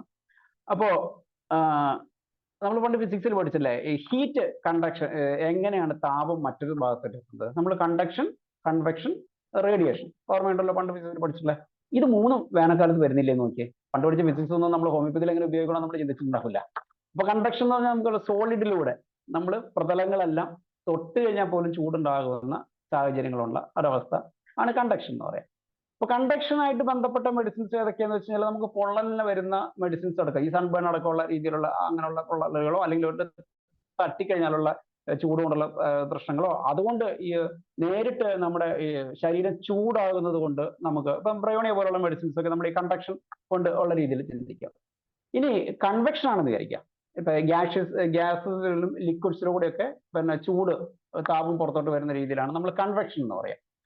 നമ്മളിപ്പോ തൊട്ട് മുമ്പ് ക്ലാസ് എടുത്ത ഡോക്ടർ പറഞ്ഞിരുന്ന ഒരു കാര്യമുണ്ട്, ഗ്യാസ് സ്റ്റോവിന്റെ അടുത്ത് നിന്ന് കഴിഞ്ഞാൽ തലവേദന വരുന്നതിന് നമ്മുടെ ഗ്ലോണൈനെ കുറിച്ചിട്ട് കുറെ മെഡിസിൻസ് ഉണ്ട്, ഗ്ലോണൈനെ കുറിച്ചിട്ട് പറഞ്ഞിട്ടുണ്ട്. അപ്പൊ ഈവൻ പിന്നെ ചൂട് റേഡിയേറ്റ് ചെയ്യുന്നതുകൊണ്ട്, റേഡിയേറ്റ് ചെയ്യുന്നത് വെച്ച് കഴിഞ്ഞാൽ പിന്നെ വായു ചൂടായിട്ട് ചൂട് വരുന്നത്. ഇപ്പൊ ഉദാഹരണം നമ്മൾ ഹെഡ് ഏക്ക് ഫ്രം അയണിങ്, ബ്രയോണിയ ഒരു സിംറ്റം നിങ്ങൾക്കറിയാം. അവിടെ എന്താ സംഭവിക്കുന്നത്, ഹെഡ് നമ്മൾ അയൺ ചെയ്യുമ്പോൾ എന്താണ് പിന്നെ അയൺ ചെയ്യുന്ന അയണിന്റെ മർദ്ദം കൊണ്ടോ അല്ലെങ്കിൽ നമ്മൾ അതിന് മുകളിൽ ഉപയോഗിക്കുന്ന ആയാസം കൊണ്ടല്ലല്ലോ നമുക്ക് തലവേദന വരുന്നത്. അവിടെ അപ്പൊ അന്തരീക്ഷം ചൂട് പിടിച്ച് നമ്മുടെ ദേഹത്തേക്ക് ചൂടടിക്കുന്നു, തലേന്റെ ഭാഗത്തോട്ട് ചൂടടിക്കുന്നു. അങ്ങനെ വരുന്ന തലവേദനയ്ക്ക് ബ്രയോണിയ പോലുള്ള ബ്രയോണിയയിൽ പറഞ്ഞിട്ടുണ്ട്, അതുപോലെ ഗ്ലോണൈനും ഒക്കെ വരും. അപ്പൊ ഈ കൺവെക്ഷൻ എന്നുള്ള രീതിയിലുള്ള ടെമ്പറേച്ചറിന് അത് വരും. ഇനി റേഡിയേഷൻ ആണെന്ന് വിചാരിക്കാം. റേഡിയേഷൻ എന്ന് പറഞ്ഞാൽ ഈവൻ വിത്തൗട്ട് എനി മീഡിയം പിന്നെ ഈ താപത്തിന് ഇങ്ങോട്ട് എത്താൻ പറ്റും. അങ്ങനെയാണല്ലോ സൂര്യന്റെ പ്രകാശം ഈ ചൂട് ഇവിടെ എത്തുന്നത്. റേഡിയേഷൻ എഫക്റ്റുകൾ വന്നു കഴിഞ്ഞാൽ അത് തീപ്പൊള്ളൽ ഈ പൊള്ളലായിക്കോട്ടെ, സോളാർ ബേൺസ് ആയിക്കോട്ടെ, സോളാർ കറക്ടോസിസ് ആയിക്കോട്ടെ, ഇനി ഈവൻ നമ്മുടെ സുഡാമിന എന്ന് പറയുന്ന പിലേറിയ എന്നൊക്കെ പറയുന്ന നമ്മുടെ ചൂടുകുരു ആയിക്കോട്ടെ, അങ്ങനെയൊക്കെ ആണെങ്കിൽ നമുക്ക് വി ക്യാൻ തിങ്ക് അബൌട്ട് പിന്നെ എക്സ്റേനെ കുറിച്ച് ചിന്തിക്കാം. സോളില്ലേ, SOL, ഇമ്പോണ്ടറബിലെ ആയിട്ടുള്ള സൂര്യപ്രകാശം ഉണ്ടാക്കുന്ന മെഡിസിൻ, ഇതൊക്കെ നമുക്ക് ചിന്തിക്കാവുന്ന കാര്യമാണ്. അപ്പോ വെയിൽ എന്ന് പറഞ്ഞാൽ, ഇതൊരു ശാസ്ത്രീയമായ ഭാഷയിൽ പറഞ്ഞാൽ പോലും വെയിൽ ഒരു വെയിൽ മാത്രമല്ല, നിസ്സാരക്കാരനല്ല. നമ്മൾ പറഞ്ഞ പോലെ ഇങ്ങനെ സയന്റിഫിക് ആയിട്ട് തന്നെ 3 രീതിയിലുള്ള ചൂട് നമ്മൾ അനുഭവപ്പെടുന്നുണ്ട് എന്ന് ചിന്തിക്കാം. പിന്നെ സൂര്യ വെളിച്ചത്തിനകത്ത് നമുക്ക് ചൂടുണ്ട്, ബ്രൈറ്റ് ലൈറ്റ് ഉണ്ട്. ഇപ്പൊ നേരത്തെ പിന്നെ ഡോക്ടർ പറഞ്ഞ ലൈസിനൊക്കെ ബ്രൈറ്റ് ലൈറ്റ് പ്രശ്നമുള്ള ഒരു സംഭവമാണ്. വെള്ളം പ്രശ്നമാണ്, വെള്ളത്തിലുള്ള വെളിച്ചത്തിളക്കം പോലും നമുക്ക് പ്രശ്നമായിട്ടുള്ള മെഡിസിനാണ് ലൈസിൻ. ലൈസിനും ചൂട് ഒരു പ്രശ്നമാണ്. ബ്രൈറ്റ് ലൈറ്റ് ചൂടും അതുപോലെ പ്രശ്നമുള്ളതാണ് ഈ ഒഫീഡിയ ഫാമിലിയിൽ പാമ്പുകളുടെ എല്ലാ മെഡിസിൻസും ആണ്. എസ്പെഷ്യലി നമുക്ക് ലാക്ടോസിസ് നമ്മൾ സമ്മറിൽ ഉപയോഗിക്കുന്നത് ഈ പിന്നെ ഇങ്ങനൊരു സമ്മർ കംപ്ലൈൻസ് നമ്മൾ ഉപയോഗിക്കും. ഈ ഒരു സമയത്ത് മെനോപോസ് ഉള്ളവരുടെ അവസ്ഥ എന്തായിരിക്കും? അവർക്ക് അസഹനീയമായിരിക്കും. ഓൾറെഡി അവർ ഹോട്ട് ഫ്ലഷസ് ആണ്. അപ്പൊ അങ്ങനെയുള്ള സമയത്ത് മെനോപോസും സിംറ്റംസും കൂടെ ഒന്നിച്ച് വരാണെങ്കിൽ ലാക്ടോസിസ് ഡബിൾ ഇൻഡിക്കേറ്റഡ് ആണ് എന്നുള്ള കാര്യത്തിലേക്ക്. പിന്നെ ഈ ചൂട് കൊണ്ട് ഡ്രൈനെസ് വരും. നമ്മൾ പറഞ്ഞാൽ ബ്രയോണി പോലുള്ള സാധനങ്ങളോട് ഡീഹൈഡ്രേഷൻ വരും. ഡീഹൈഡ്രേഷൻ വരുമ്പോൾ ഈ അകത്തിരിക്കുന്നവർക്കും ഡീഹൈഡ്രേഷൻ വരും. ഈ പുറത്ത് വെയിൽ കൊള്ളുന്നവർക്കും മാത്രമല്ല അകത്തിരിക്കുന്നവർക്കും വരും. അതുകൊണ്ടാണ് പറയുന്നത് നമ്മളിപ്പോൾ ക്ലിനിക്കിൽ ഇരിക്കുകയാണെങ്കിൽ ധാരാളം വെള്ളം ബോട്ടിൽ കൊണ്ടുവന്ന് വെക്കുക, ധാരാളം വെള്ളം കുടിച്ചുകൊണ്ടേ ഇരിക്കുക. അപ്പൊ അവിടെ നമ്മൾ ലോസ് ഓഫ് വൈറ്റൽ ഫ്ലൂയിഡിനും കൂടി നമ്മൾ ചിന്തിക്കേണ്ടി വരും. എന്ന് വെച്ചാൽ അങ്ങനെ ക്ഷീണം വരികയാണെങ്കിൽ നമ്മൾ ചൈനയും കാർബോജും ഒക്കെ ചിന്തിക്കേണ്ടി വരും. പിന്നെ ഈ സമ്മറിൽ നമ്മുടെ ഹാബിറ്റിൽ കുറെ വ്യത്യാസങ്ങൾ വരും. ഇപ്പൊ തണുത്ത വെള്ളം കുടിക്കുക അല്ലെ, നമ്മൾ ആരായാലും ഈ വേനൽക്കാലത്ത് തണുത്ത വെള്ളം കുടിച്ചു കളയാം. അത് മാത്രമല്ല ഇപ്പൊ നോമ്പിന്റെ സമയം കൂടിയാണ്. നോമ്പ് തുറക്കുമ്പോൾ മിക്കവാറും തണുത്ത വെള്ളം കുടിക്കാൻ നമ്മൾ നിർബന്ധിക്കപ്പെടും. ഇപ്പൊ കുട്ടികളുടെ അസുഖത്തിനൊക്കെ വരുമ്പോൾ നമ്മൾ എപ്പോഴും പറയാറുണ്ട്, ഇവർ നോമ്പ് എടുക്കുന്നില്ലെങ്കിൽ നോമ്പ് തുറക്കാൻ മുന്നേ തന്നെ ഉണ്ടാവുമല്ലോ. അപ്പോൾ ഒരു ഐസ് വെള്ളം കുടിക്കും. ഐസ് വെള്ളം കുടിച്ചാൽ എസ്പെഷ്യലി അങ്ങനെ തന്നെ പറഞ്ഞിട്ടുണ്ട്, ബ്രയോണിയിൽ പറഞ്ഞിട്ടുള്ള കാര്യമുണ്ട്. നമ്മൾ ഡ്രിങ്കിങ് കോൾഡ് വാട്ടർ ഒക്കെ ആണെങ്കിൽ നമുക്ക് ബ്രയോണിയാണ് നമുക്ക് ഏറ്റവും നല്ല മെഡിസിൻസ് ആയിട്ട് ഉണ്ടാവുക. നമ്മൾ പിന്നെ എൻ്റെ മലയാളം പുസ്തകം നിങ്ങൾ കുറെ പേർക്കെങ്കിലും കിട്ടിയിട്ടുണ്ടാവും എന്ന് ഞാൻ കരുതുന്നു. അപ്പൊ അതിനകത്ത് പിന്നെ ബ്രയോണിയല് നമ്മുടെ സമ്മറിനെ കുറിച്ചിട്ട് പറഞ്ഞിട്ടുള്ള കുറച്ച് കാര്യം ഞാൻ പറയാം. രോഗജന്യ അവസ്ഥകൾ തണുപ്പ് കാലത്തിന് ശേഷം ചൂടുകാലം വരുമ്പോൾ എന്ന് വെച്ചാൽ നമ്മൾ ഇപ്പൊ അനുഭവിക്കുന്ന കാലാവസ്ഥയാണ്. ചൂട് കാലാവസ്ഥയിൽ തണുത്ത വെള്ളമോ ഐസോ ഉപയോഗിക്കുന്നതിനാൽ എന്നാലോചിച്ച് നോക്ക്, ഞങ്ങൾക്ക് ഇഷ്ടം പോലെ കേസ് കിട്ടും. പക്ഷെ ബ്രയോണിയ ഭൂരിഭാഗം പേര് മറക്കുന്ന ഒരു കണ്ടീഷനാണ് പലപ്പോഴേ. കാരണം പലപ്പോഴും നമ്മൾ വിചാരിക്കും ചില മെഡിസിൻസ് ഇത്രയൊക്കെ പ്രാധാന്യം ഉണ്ടായിരുന്നോ. അക്യൂട്ട് കേസിനകത്തുള്ള കാര്യം പറഞ്ഞു, ബ്രയോണിയൻ ഇമ്പോർട്ടൻസ് ആണ് എസ്പെഷ്യലി ഇൻ സമ്മർ. ചൂട് കാലാവസ്ഥയിൽ തണുത്ത വെള്ളമോ ഐസോ ഉപയോഗിക്കുന്നതാണ്. വേനൽക്കാലത്ത് ചൂടോ തണുപ്പോ അടിച്ചതുകൊണ്ട്, വേനൽക്കാലത്ത് ചൂടടിച്ചാലും എന്ന് വെച്ചാൽ വെയിൽ കൊണ്ട് നടന്നു കഴിഞ്ഞാൽ, വെയിൽ കൊണ്ട് നടന്നിട്ട് തലയൊക്കെ വേർത്തിട്ട് നമ്മൾ വേർത്ത് ഡ്രഞ്ചായിട്ട് വരികയാണെങ്കിൽ ആന്റിക്രൂഡും കൂടി പറ്റും. ആന്റിക്രൂഡാണ് ഒരു മെഡിസിൻ. അല്ലാതെ തന്നെ നമ്മൾ ചൂട് വെയിലത്ത് കൊണ്ടുകഴിഞ്ഞാൽ തലവേദന വരുന്നതാണോ.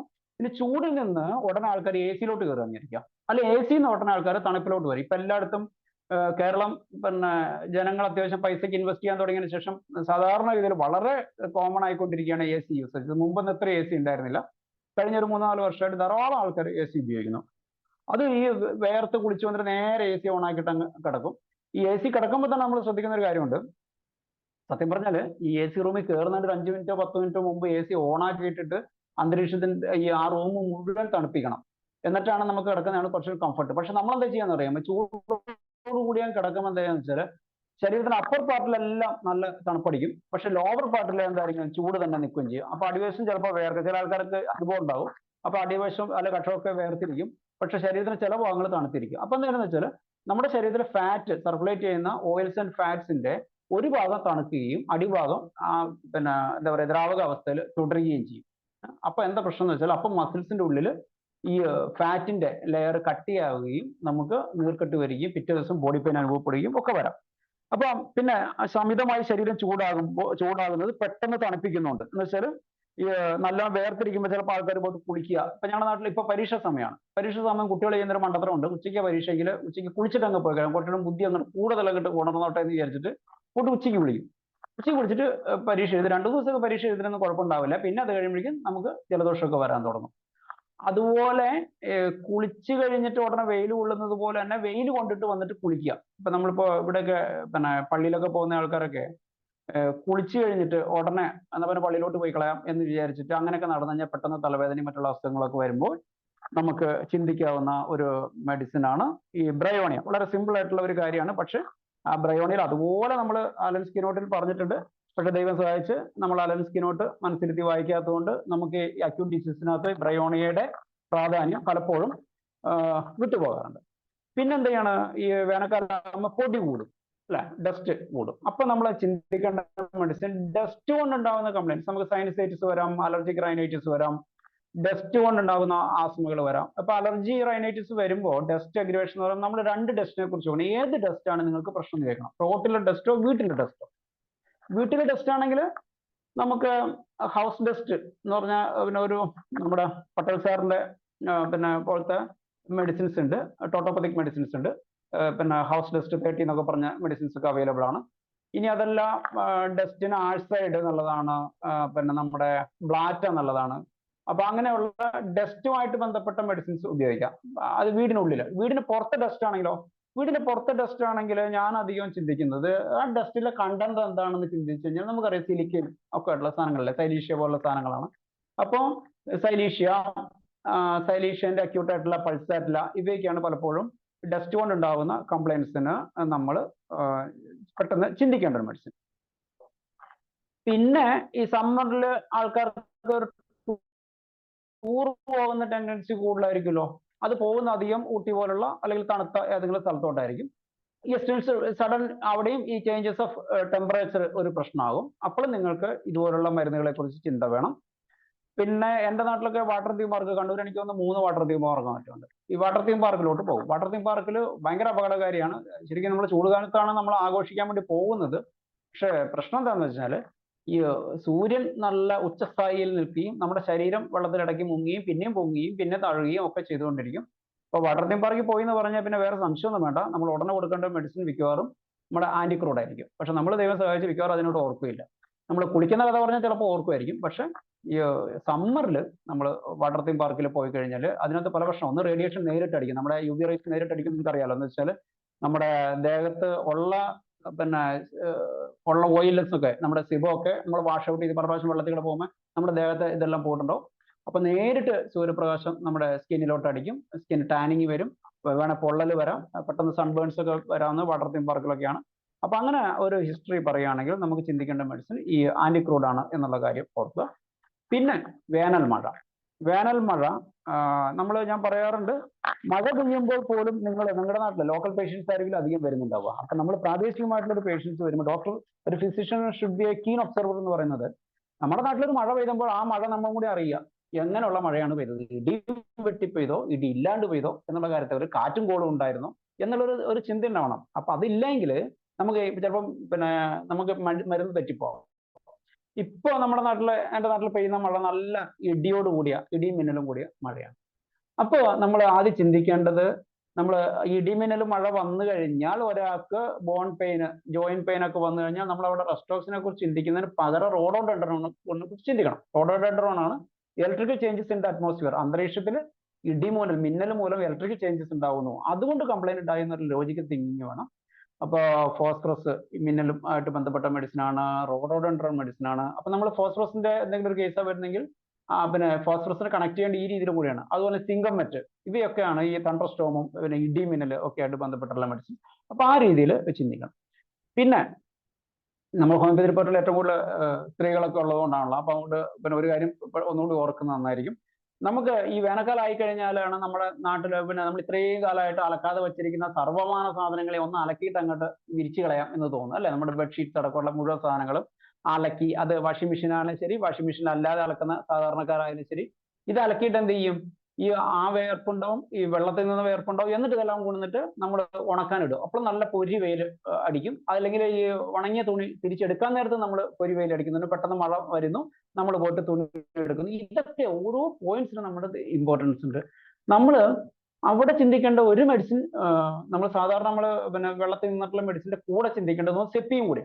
സെപ്പിയ നിങ്ങൾ ഇവരെന്ത് ചെയ്തു എന്നുള്ളതിന് വാഷർ റൂം റെമഡി എന്നുള്ളതും കൂടി നമ്മൾ ഇതിനകത്ത് കണക്കാക്കണം. കാരണം സൺ എക്സ്പോഷറിന് നല്ല മരുന്നുകളിലൊന്ന് സെപ്പിയാണ്. സെപ്പിയ നാട്ടർമൂറും തമ്മിലുള്ള ബന്ധം അറിയാലോ. ഇവർ തമ്മിൽ കോംപ്ലിമെന്ററി ആണ്. നമ്മൾ പറഞ്ഞാൽ അളിമാരാണെന്ന്. നമ്മൾ കടലിൽ ഉള്ള ഏറ്റവും കൂടുതൽ ഉപ്പുള്ള കടലിലുള്ള ജീവിക്കുന്ന ഒരു ജീവിയാണ് സെപ്പിയ. അപ്പൊ അതുകൊണ്ട് തന്നെ ഇവർ തമ്മിൽ കോംപ്ലിമെന്ററി ആകുന്ന ഒരു വലിയ അത്ഭുതമൊന്നും ഇല്ല എന്ന രീതിയിൽ നിങ്ങൾക്ക് ഒരു ഡോക്ടറിന്റെ സിഗ്നേച്ചർ എന്ന രീതിയിൽ ചിന്തിക്കാൻ പറ്റും. അത് മാത്രമല്ല, സെപ്പിയക്ക് സ്കിൻ ഡിസീസ്, സമ്മർ ഡിസീസിനകത്ത് സമ്മർ ആയിട്ട് വരുന്ന സ്കിൻ ഡിസീസ് അധികം ഡ്രൈ സ്കിൻ ഡിസീസ് ആയിരിക്കുമല്ലോ, ഇച്ചിങ്ങും ഉണ്ടാവും. അപ്പൊ അങ്ങനെയുള്ള കണ്ടീഷനകത്ത്, ഡിസ്കളറേഷനകത്ത് ഒക്കെ നമുക്ക് സെപ്പിയയും നാട്ടർമൂറും, ഇവർ രണ്ടും നേരത്തെ പറഞ്ഞാൽ പരസ്പരം ബന്ധുക്കളായതുകൊണ്ട് ഇവർ രണ്ടുപേരാണ് ഏറ്റവും കൂടുതൽ ഉപകാരപ്പെടുക. മെലനോസിസ് അല്ലെങ്കിൽ നമ്മുടെ മെലാസ്മ, സോളാർ കരറ്റോസിസ്, സൂര്യപ്രകാശം കൊണ്ട് കൂടുന്ന കണ്ടീഷനകത്ത് നമ്മൾ സാധാരണ മെലാസ്മയ്ക്ക് ഏറ്റവും നന്നായിട്ട് ഉപയോഗിക്കുന്ന രണ്ട് മെഡിസിൻസ് നമ്മുടെ കോളോഫിലും സെപ്പിയയാണ്. അപ്പോൾ അതിനകത്ത് നമുക്ക് സെപ്റ്റിയ വരാം. നമുക്ക് രോഗം വരും പറയാറില്ലേ, സൂര്യപ്രകാശം അടിക്കുമ്പോൾ മെലാസ്മ കൂടുന്നുണ്ടെന്ന് പറയാറുണ്ട്. അപ്പൊ അവിടെ നിങ്ങൾ ഈ സെപ്റ്റിയെ ചിന്തിക്കാം. അവിടെയും ഒരു സമ്മർ റെമഡി എന്നുള്ള രീതിയിൽ നമ്മൾ സെപ്റ്റിയെ കുറിച്ചിട്ട് ചിന്തിക്കണം. പിന്നെ നമ്മൾ കഴിക്കുന്ന ഭക്ഷണ രീതി, ഈ സമ്മർ ആകുമ്പോൾ കുറേ സാധനങ്ങൾ ഫുഡ് ചേഞ്ചസ് വരും. നേരത്തെ പറഞ്ഞാൽ തണുത്ത വെള്ളം കുടിക്കുന്ന പോലെ ഒന്നാണ്.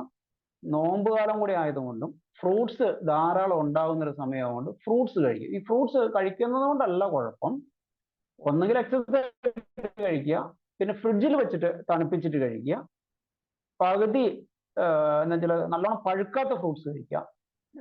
അപ്പൊ ഇങ്ങനെയൊക്കെയുള്ള കണ്ടീഷനകത്ത് നമ്മൾ ചിന്തിക്കേണ്ട കുറച്ച് മെഡിസിൻസ് ഉണ്ട്. ഫ്രൂട്ട്സ് ഫ്രീസ് ആയിട്ടൊക്കെ കഴിക്കുമ്പോൾ നിങ്ങൾക്ക് അറിയാം തൊണ്ടയ്ക്ക് ഇൻഫെക്ഷൻ വരും. അപ്പൊ നമ്മൾ ബ്രയോണിയ പോലുള്ള മെഡിസിൻസ് അല്ലെങ്കിൽ ബെൽഡോണിനെ പോലെ ചിന്തിക്കുക. ഇൻഫ്ലമേഷൻ എന്നുള്ള രീതിയിൽ നമുക്ക് സർഫോസ് ബെൽഡോണിയ ഒക്കെ ചിന്തിക്കാം. ആന്റിക്രൂഡ് ആണ് ഒരു മെഡിസിൻ. ആന്റിക്രൂഡ് നല്ല സൂപ്പർ സമ്മർ റെമഡിയാണ് എന്നുള്ള കാര്യം നിങ്ങൾക്ക് അറിയാമായിരിക്കും. ആന്റിക്രൂഡിനകത്ത് ചിന്തിക്കേണ്ടത്, ആന്റിക്രൂഡിന് നിങ്ങൾക്ക് ഡിസേഴ്സിനകത്ത് സവർ ആസിഡ്സ് അത് പറഞ്ഞ എല്ലാവർക്കും ഓർമ്മയുണ്ട്. പക്ഷെ നമ്മൾ സവർ ഫ്രൂട്ട്സ് എന്നുള്ള കാര്യം മറന്നു. ആന്റിക്രൂഡിന് പുളിയുള്ള പഴങ്ങൾ പഴുത്തു കഴിഞ്ഞാൽ, രണ്ടു തരം രീതിയിൽ പഴങ്ങൾ പഴുക്കും. എന്ന് വെച്ചാൽ പുളിയുള്ള പഴങ്ങൾ, പിന്നെ അതിനകത്ത് ചില പച്ചയായിരിക്കും, നല്ല പുളി ഉണ്ടാവും. എന്നിട്ട് അത് പഴുക്കുമേ നല്ല മധുരമായിട്ട് മാറുന്ന പഴങ്ങൾ കൊണ്ടുണ്ടാകുന്ന പ്രശ്നങ്ങൾക്കാണ് പ്രധാനമായിട്ട് ആന്റിക്രൂഡ് നമുക്ക് സഹായകമായിട്ട് വരിക. ആന്റിക്രൂഡ് നിങ്ങൾക്കറിയാം പിക്കിൾസും സവർ ആസിഡ്സും ഒക്കെയാണ് പുസ്തകത്തിൽ കാണുക. പക്ഷെ അവിടെ നമ്മൾ ആന്റിക്രൂഡിനെ കുറിച്ച് ചിന്തിക്കണം. ഇതേ ആന്റിക്രൂഡിന് ഒരു സൺ മെഡിസിൻ ആണ് എന്നുള്ള കാര്യം ഓർക്കണം. ഫ്രൂട്ട്സ് എന്ന് പറയുന്നത്, അതിന് ഈ പ്രകൃതി ചികിത്സക്കാരുടെ ഒരു കൺസെപ്റ്റ് ഉണ്ട്. ഫ്രൂട്ട്സ് എന്ന് പറഞ്ഞാൽ സൂര്യപ്രകാശത്തിൽ പിന്നെ പ്രകൃതി നമുക്കായി ഒരുക്കിയിരിക്കുന്ന ഏറ്റവും സുന്ദരമായ ഭക്ഷണമാണ്. കാരണം സൂര്യപ്രകാശത്തിലാണ് ഈ പഴങ്ങൾ പഴുക്കുക. സൂര്യപ്രകാശം ഇല്ലാതെ പഴുക്കുന്ന ഇപ്പൊ ആപ്പിൾ പോലുള്ള, ഇപ്പൊ കാശ്മീരിലെ കൂടെ സൂര്യപ്രകാശം അടിച്ചിട്ടല്ലോ. പക്ഷെ ആ മറ്റുള്ള പഴങ്ങൾ, ഭൂരിഭാഗം പഴങ്ങളും ചൂടിന്റെ സഹായത്തോടെയാണ് അതിനകത്തുള്ള പുളിയെ മധുരമായിട്ട് മാറ്റുന്നത്. നമ്മുടെ ആന്റിക്രൂഡ് വായിച്ചു നോക്കുമ്പോൾ ആലോചിച്ച് നോക്കി, ആന്റിക്രൂഡ് ഒരേ സമയം ഇതുപോലെ തന്നെ ഈ ഫ്രൂട്ട്സ് കഴിച്ചാലുള്ള കംപ്ലൈൻസിനും നല്ല മരുന്നാണ്, സമ്മർ കംപ്ലൈൻസിനും നല്ല മരുന്നുകളാണ്. അപ്പൊ ഫ്രൂട്ട്സ് കഴിച്ചിട്ട് സമ്മറിൽ കംപ്ലൈന്റ് ഉണ്ടാവുകയാണെങ്കിൽ നമ്മൾ ചിന്തിക്കേണ്ട മെഡിസിൻസ് ഇപ്പിക്കൊക്കെ നമുക്കറിയാം. ഓക്കാന ഛർദിയൊക്കെ വന്നു കഴിഞ്ഞാൽ നാട്രം ഫോസ്, ഗ്യാസിന്റെ അസിഡിറ്റി ഒക്കെ വരികയാണെങ്കിൽ, പിന്നെ ആസിഡ് ഫോസിന് ഇങ്ങനെ പുളിയുള്ള സാധനങ്ങളോടൊക്കെ ഇഷ്ടമുള്ള സാധനമാണ്. അപ്പൊ അങ്ങനെ ഒരു ചിന്ത നമ്മൾ ആന്റിമോണിയം കൂടത്തിനകത്ത് പറഞ്ഞിട്ടുള്ള സിംറ്റം ഒന്ന് ഞാൻ പറയാം. പിന്നെ തണുത്ത വെള്ളത്തിൽ കുളി, അമിതമായി ചൂടായിരിക്കുമ്പോഴും ചൂട് കാലാവസ്ഥ എന്നിവ കൊണ്ടുണ്ടാകുന്ന തകരാറുകൾക്ക്, പിന്നെ സൂര്യതാപം അസഹനീയം, വെയിൽ അസഹനീയം, വെയിലത്ത് അമിത അധ്വാനം ചെയ്താൽ രോഗങ്ങൾ അധികരിക്കുന്നു. അതിനകത്ത് ലാക്ടസിസ് നാട്രമൂറും പറഞ്ഞിട്ടുണ്ട്. ഞാൻ നേരത്തെ പറഞ്ഞില്ല, ഒഫീഡി ഫാമിലിയിൽ എല്ലാ മെഡിസിൻസിനും ഈ പാമ്പുകൾക്ക് പൊതുവെ ഇരുട്ട് തണലുമാണ് ഇഷ്ടം. കാരണം ഈ എൻ്റെ നാട്ടിൽ ഇഷ്ടം പോലെ ഞാൻ മുമ്പ് പറഞ്ഞിട്ടുണ്ട്, കിങ് കോബ്രാസ് ധാരാളം ഉണ്ട്. എൻ്റെ നാട്ടിന് ചുറ്റും ഏകദേശം 3ഓളം റിസർവ്ഡ് ഫോറസ്റ്റുകൾ, 3ഓളം ഫോറസ്റ്റുകൾ ഉണ്ട്. അപ്പൊ കിങ് കോബ്രാസ് ധാരാളം ഉണ്ട്. ഈ കിങ് കോബ്രാസ് നാട്ടിലുണ്ടാകുന്ന മറ്റ് പാമ്പ്, അത് പിന്നെ ഈ പാമ്പുകളെ തിന്നുന്ന ഒരു പാമ്പാണ് ഈ കിങ് കോബ്ര എന്നൊക്കെ പറയുന്നത്. അപ്പൊ അവർക്കൊക്കെ നല്ല തണുപ്പ് വേണം. എന്നുവെച്ചാൽ നിത്യഹരിത വനങ്ങളിൽ മാത്രമാണ് പിന്നെ ഈ കിങ് കോബ്രാസ് ഒക്കെ ഉണ്ടാവുക. അപ്പൊ അതിന് ചൂട് എത്രത്തോളം ഭയമാണോ അതുപോലെ തന്നെ നമുക്ക് ഈ ചൂട് കൊണ്ട് കഷ്ടപ്പെടുന്ന രോഗികൾക്ക് ലാക്ടസിസ് ഉപകാരപ്പെടും. പിന്നെ നാട്രമൂറിനെ കുറിച്ചിട്ട് നമ്മൾ ചിന്തിക്കേണ്ട ഒരു കാര്യം എന്ന് വെച്ചാൽ, കടലിൽ നിന്ന് ഉണ്ടാക്കുന്ന ഉപ്പാണ് നമ്മുടെ ഹോമിയോപ്പതി മെഡിസിന് വേണ്ടിയിട്ട് ഉണ്ടാക്കേണ്ടത്. അവിടെ കടലിൽ നിന്ന് ഉപ്പ് എങ്ങനെയാണ് ഉണ്ടാക്കുന്നത്? ഉപ്പ് നമ്മൾ ഉപ്പുപാടങ്ങളിൽ ഉപ്പ് വെള്ളം കയറ്റിയിട്ട് ആ വെള്ളം സൂര്യപ്രകാശം കൊണ്ട് പിന്നെ ചൂടായി അതിനകത്തെ ജലാംശം മുഴുവൻ പോയിട്ടുണ്ടാകുന്ന ഉപ്പിലാണ്, ആ ഉപ്പാണ് ശരിക്കുമുള്ള നമ്മുടെ നാട്രമൂറായിട്ട് ഉപയോഗിക്കേണ്ടത്. അതെന്താ കാര്യം എന്ന് വെച്ച് കഴിഞ്ഞാൽ, ആ ഉപ്പിൽ അടങ്ങിയിരിക്കുന്നത് നാട്രമൂർ എന്ന വസ്തു മാത്രമല്ല, അത്രയും നേരം കൊണ്ട വെയിലും കൂടിയാണ്. നമ്മുടെ സോൾ എന്ന് പറഞ്ഞാൽ ഇമ്പോട്രാബില പോലും നമുക്ക് മരുന്നാകുമ്പോൾ നമ്മൾ മനസ്സിലാക്കേണ്ട ഒരു കാര്യം, ഒരുപക്ഷെ ആ നാട്രമൂർ എന്ന് പറയുന്നത് അത്രയും കാലം കൊണ്ട വെയിലും കൂടി നമുക്കൊരു ഔഷധത്തിന്റെ കൂടെ നമുക്ക് ഉപകാരപ്പെടും. അങ്ങനെയുള്ള ഉപ്പിൽ നിന്നുണ്ടാക്കുന്ന നാട്രമൂർ ആണെങ്കിൽ മാത്രമാണ് ചിലപ്പോൾ ഈ ഗുണം കിട്ടാൻ സാധ്യതയുള്ളൂ. അല്ലാതെ ഇപ്പൊ കെമിക്കൽ നമ്മൾ ചില ഇതിനകത്ത് പിന്നെ ഫാർമക്കോപ്പിയൊക്കെ, ചില കമ്പനിയുടെ ഫാർമക്കോപ്പി എവിടെ നിന്നാണ് നാട്രമൂർ സോഴ്സ് നോക്കുമ്പോൾ അവർ കെമിക്കലായിട്ട് സോഡിയം ക്ലോറൈഡും കൂടി മിക്സ് ചെയ്തിട്ടുണ്ടാക്കിയ നാട്രമൂർ ആണെങ്കിൽ ഒരുപക്ഷെ ഈ പറയുന്ന റിസൾട്ട് കിട്ടണമെന്നില്ല. അതെന്താ കാര്യം എന്ന് വെച്ചാൽ, ഈ സോഡിയം ക്ലോറൈഡിന് വലിയൊരു പിന്നെ ഇങ്ങനെ ഒരു ഫിലോസഫിക്കൽ ഒരു വഴിയും കൂടി ഉണ്ട്. അപ്പോൾ നമ്മൾ അതുകൊണ്ട് തന്നെ നാട്ടർമൂർ കോൺസ്റ്റിറ്റ്യൂഷൻ നിങ്ങൾക്ക് അറിയാം, നമ്മൾ ഉപ്പിലിട്ട മാങ്ങ പോലെ മെലിഞ്ഞിരിക്കുന്ന അല്ലെങ്കിൽ ഉപ്പിലിട്ട ഒരു വസ്തുവിനെ പോലെ മെലിഞ്ഞ് ഉണങ്ങിയ ഒരു കോൺസ്റ്റിറ്റ്യൂഷൻ ഉള്ള ആൾക്കാർക്കാണ് നമ്മൾ പലപ്പോഴും നാട്ടർമൂർ ഉപയോഗിക്കുന്നത്. സെയിം ഈസ് ദ നാട്ടർമൂർ. പിന്നെ മെഡിസിന്റെ ചിന്താഗതിയും അങ്ങനെ ആയിരിക്കും. അതുപോലുള്ള ഒരു പേഷ്യൻസിനെ കാണുമ്പോൾ ആ ഉപ്പ് എങ്ങനെ ഉണ്ടായോ അതുപോലെ ഉണങ്ങിയ പോലെ ഒരു രോഗി വരുമ്പോൾ, അല്ലെങ്കിൽ ഒരു സ്കിൻ അവരെ കാണുമ്പോൾ നമ്മൾ ഉണക്കി വെച്ച തോല് പോലെ ഇരിക്കുന്ന സ്കിൻ ഡിസീസ് ഒക്കെ വരുമ്പോഴാണ് നമുക്ക് നാട്ടർമൂറിനെ കുറിച്ച് ചിന്തിക്കേണ്ടത്. അപ്പോൾ സൂര്യപ്രകാശത്തിൽ അമിതാധ്വാനം ചെയ്താൽ അധികരിക്കുന്ന രോഗങ്ങൾക്ക് ലാക്ടോസിസ് നാട്ടർമൂർ. അതുപോലെ അടുപ്പിന്റെ ചൂടും രോഗകാരണമാകുന്നു. അടുപ്പിന്റെ ചൂട് എന്ന് പറഞ്ഞാൽ സ്റ്റൗ അടുപ്പിന് താരതമ്യേന ചൂട് കുറവാണ്, എന്നിരുന്നാൽ പോലും നേരത്തെ പറഞ്ഞാൽ കൺവെക്ഷനുകൾ വരും. വിറകടുപ്പിന്റെ ചൂടും അതൊരു പ്രശ്നം തന്നെയാണ്. വിറകടുപ്പ് പിന്നെ ഉള്ള ആൾക്കാർ. അതുപോലെ ചൂട് കാലാവസ്ഥയിൽ അവശത കൂടുന്നു. സൂര്യാഘാതം കൊണ്ടുള്ള ബുദ്ധിമുട്ടുകൾ, വില്ലൻ ചുമ എന്ന് വെച്ചാൽ വൂപ്പിംഗ് കഫ് വെയിൽ കൊള്ളുന്നതുകൊണ്ടോ ചൂട് മുറിയിൽ ഇരിക്കുന്നതുകൊണ്ടോ തടുത്ത വെള്ളത്തിൽ കുളിക്കുന്നതുകൊണ്ടോ ഭവിക്കുന്നത്. എന്നാൽ ചുമ വരെ ഉണ്ടാകുന്നുണ്ടെങ്കിൽ, പിന്നെ സമ്മറിൽ കഫിനൊക്കെ വേറെ മെഡിസിൻസ് ഒക്കെ ഉണ്ട്, ആഴ്സാൽബും മറ്റുള്ള മെഡിസിൻസ് ഒക്കെ ഉണ്ട്. പക്ഷെ കഫ് വരുമ്പോൾ പോലും നമുക്ക് ഇങ്ങനെയുള്ള മെഡിസിൻസിനെ, ഈ ആന്റിക്രൂഡിനെ കുറിച്ച് ചിന്തിക്കാം എന്നുള്ള കാര്യം നമ്മൾ ഓർക്കുക. അതുപോലെ അപ്പൊ ഞാൻ പറഞ്ഞത് ആ ഫ്രൂട്ട്സിന്റെ ഇമ്പോർട്ടൻസ് ആണ് പറഞ്ഞത്. ഫ്രൂട്ട്സ് ഇതുപോലെ നമ്മൾ ഇപ്പിക്കാക്ക് നാട്രോഫോസ്, ആസിഡ് ഫോസ് ഇങ്ങനെയുള്ള മെഡിസിനെ കുറിച്ച് ചിന്തിക്കാം. പിന്നെ ഇനി ചക്കേന്റെ സീസണാണ്.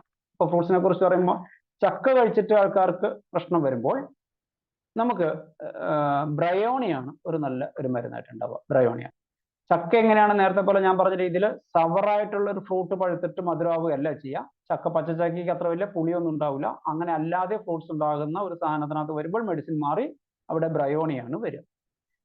പിന്നെ നമ്മൾ അലോസ് ഒരു സമ്മർ റെമഡിയാണ്. സമ്മർ സ്കിൻ കംപ്ലൈൻസിന് പറ്റും, സമ്മർ ഗ്യാസ് കംപ്ലൈൻസിന്, ഗ്യാസ്ട്രിക് കംപ്ലൈൻസിനൊക്കെ വരും. ഈ അലോസിനെ കുറിച്ച് ചിന്തിക്കുമ്പോൾ അലോസിന്റെ പ്രത്യേകത നിങ്ങൾക്ക് അറിയില്ലേ? അലോസ് നമ്മുടെ കാക്ടസ് ഫാമിലിയിൽ പെട്ട പോലത്തെ ഒരു സാധനമാണ് അലോസോക്കോട്ടിന. വേനൽക്കാലത്ത് എന്ന് വെച്ചാൽ അതിന്റെ ഉള്ളിൽ ജെല്ല് പോലെ വെള്ളം ഉണ്ടാവും. ആ വെള്ളം പുറത്തു പോകാതെ ശരീരം പരമാവധി ആ ചെടിയെ സംരക്ഷിക്കാൻ വേണ്ടിയിട്ട് അതിന് മുകളിൽ ഒരു കട്ടിയുള്ള ഒരു കോട്ടിങ് ഉണ്ട്. അതിന്റെ ലീഫിന് പകരം അതിന് മുള്ളുകളാണോ ഉള്ളത്, ഇതൊക്കെയുള്ള കാര്യങ്ങളൊക്കെ നിങ്ങൾക്ക് അറിയാമല്ലോ. നമ്മുടെ കാക്ടസിനും പിന്നെ ഇതേ രീതിയിലുള്ള മരുഭൂമിയിൽ ജീവിക്കുന്ന ഒരു ചെടിയാണ്. അത് എന്നിട്ട് വെള്ളം സൂക്ഷിച്ചു വെക്കുക ചെയ്യുക. അപ്പോൾ ഈ കാക്ടസ് ഒരു നല്ല മെഡിസിനാണ്. അതുപോലെ തന്നെ അതേ രീതിയിൽ തന്നെ അലോസ് നല്ല മെഡിസിനാണ്. ഇപ്പൊ നമ്മളിപ്പോൾ തമിഴ്നാട്ടിൽ താരതമ്യേന വെയില് കൂടുതലായിട്ട്, നമ്മുടെ നാട്ടിൽ അത്രയും മഴ കിട്ടുന്നില്ല. പക്ഷെ ഏറ്റവും കൂടുതൽ കാക്ടസ് വളരെ ഭംഗിയായിട്ട് വളരുന്നത് തമിഴ്നാട്ടിലാണ്. നമ്മുടെ നാട്ടിൽ ഒരു കാക്ടസ് അതുപോലെ ഇലയും ഇതൊക്കെ ആവുന്നത് കുറേ കഷ്ടപ്പെടേണ്ടി വരും. കാരണം കാക്ടസിന് കൂടുതൽ വെള്ളം ഒഴിച്ചു കഴിഞ്ഞാൽ അത് ചീഞ്ഞു പോവുകയും ചെയ്യും. പക്ഷെ മിനിമം വെള്ളത്തിൽ മണ്ണൊക്കെ ഇങ്ങനെ വരണ്ട ഉണങ്ങിയിട്ടുണ്ടാവും, പക്ഷെ കാക്ടസ് ചെടി നല്ല ഉഷാറായിട്ട് നിൽക്കുന്നുണ്ടാവും. അപ്പൊ നമ്മള് ഫോസ്ഫറിക് ആസിഡ്, പിന്നെ ബ്രയോണിയ, അലോസ്, കാർബോജനെ കുറിച്ച് ഞാൻ നേരത്തെ പറഞ്ഞു. നാട്രസ് സൾഫ് പറ്റും. പിന്നെ അത് അങ്ങനെയുള്ള മെഡിസിൻസിനൊക്കെ നമുക്ക് ഇതുപോലെ തന്നെ ഈ ഒരു സമ്മർ റെമഡീസ് ആയിട്ട് ഓർത്ത് വെക്കേണ്ടതുണ്ട്. അതുപോലെ തന്നെ പേഷ്യൻസിന് എക്സസീവ് ആയിട്ട് ഐസ് വെള്ളം തന്നെ കുടിക്കുന്ന ആൾക്കാർക്ക് നമ്മൾ ഫോസ്ഫറസ്, ആസിഡ് ഫോസ്, അതുപോലെ തണുത്ത സാധനങ്ങൾ കഴിക്കാൻ താല്പര്യമുള്ളപ്പോൾ ഈ ആസിഡ് ഫോസ്, വെറേട്രാൽബ്, ഈ ഫ്രൂട്ട്സ് ഒക്കെ കഴിച്ചു കഴിഞ്ഞാൽ കംപ്ലൈൻസ് വരുന്നുണ്ട്. വെറേട്രാൽബ് വയറിളക്കൊക്കെ വന്നു കഴിഞ്ഞാൽ, സമ്മറിൽ വയറിളക്കം വന്നു കഴിഞ്ഞാൽ പെട്ടെന്ന് ഡീഹൈഡ്രേഷൻ വരും എന്നുള്ള കാര്യം നിങ്ങൾക്ക് അറിയാലോ. അപ്പോൾ അതുകൊണ്ട് അവയൊക്കെ ചിന്തിക്കണം. അപ്പോൾ വെയിൽ കൊണ്ടു എന്ന് പറയുമ്പോഴും നമ്മൾ അതിനകത്ത് സ്പെഷ്യൽ ആയിട്ടുള്ള കോസേഷൻസ് എന്തെങ്കിലും ഉണ്ടോ എന്നുള്ള കാര്യം നമ്മൾ ഒന്ന് ചിന്തിച്ചു കഴിഞ്ഞാൽ നമുക്ക് മെഡിസിൻ കിട്ടും. ഞാൻ മുമ്പും പറയാറുള്ള കാര്യമാണ്, ഹോമിയോപ്പതി ഡോക്ടർമാർക്ക് ഏറ്റവും വലിയ മിസ്റ്റേക്സ് പറ്റുന്നത് പലപ്പോഴും ഫസ്റ്റ് ഏറ്റവും ഞാൻ പിന്നെ പലതവണ പറഞ്ഞാൽ പോലും പലരും മറന്നു. എന്നെ പിന്നീട് സംശയം പിടിച്ചു വയ്ക്കുമ്പോൾ ഞാൻ അത് തന്നെ വീണ്ടും പറയേണ്ടി വരാറുണ്ട്. കോസ് ആണ് ഏറ്റവും പ്രധാനം. കോസിന്റെ മുകളിലാണ് സർവ്വ സിംറ്റം തുടങ്ങുന്നത്. നിങ്ങൾക്ക് കോസ് കിട്ടുന്നില്ലെങ്കിൽ മാത്രമേ സിംറ്റംസിന് പിന്നെ പുറകെ നടക്കാവുള്ളൂ. അപ്പോൾ സിംറ്റംസ് എന്ന് പറഞ്ഞാൽ നമ്മൾ ഇമ്പോർട്ടന്റ് തന്നെയാണ്. സിമിലേഴ്സ് എന്നൊക്കെ പറഞ്ഞാൽ നമ്മൾ സിംറ്റംസ് തന്നെയാണ് പ്രാധാന്യം. പക്ഷേ കോസ്, അതിന് ആ സിംറ്റത്തിന് ഒരു ഒറിജിൻ ഉണ്ടെങ്കിൽ നിങ്ങൾക്ക് ആ ഒറിജിനും കൂടി നമുക്ക് മെഡിസിൻ കൊടുക്കുകയാണെങ്കിൽ പിന്നെ നിങ്ങൾ വേറെ എന്ത് സിംറ്റം ഉണ്ടെങ്കിലും, നിങ്ങൾ ചോദിച്ച സിംറ്റം തെറ്റാണെങ്കിലോ അല്ലെങ്കിൽ നിങ്ങൾ ഇന്റർപ്രറ്റ് ചെയ്യുന്ന രീതി തെറ്റാണെങ്കിലോ നിങ്ങളുടെ മരുന്ന് തെറ്റില്ല. കോസിനെ കുറിച്ചും ഓരോ കോസും കോസിന്റെ മെഡിസിൻസും പഠിക്കുക. ആ കോസ് എന്തെങ്കിലും കറക്റ്റ് കിട്ടുന്നില്ല എങ്കിൽ നമുക്ക് സിംറ്റത്തിനെ കുറിച്ചിട്ട് പ്രാധാന്യം കൊടുത്ത് നമുക്ക് പിന്നെ മെഡിസിൻസ് കണ്ടുപിടിക്കാം. ചില മെഡിസിൻസ് അതാണല്ലോ ഈ സമ്മറിൽ അവർ ഈസി ആയിട്ടിരിക്കുന്ന ആൾക്കാർക്ക് പുല്ലാണെന്ന് പറഞ്ഞാൽ ചൂടൊന്നും ഒരു പ്രശ്നമില്ലാത്ത ധാരാളം ആൾക്കാരെ കണ്ടിട്ടുണ്ടല്ലോ.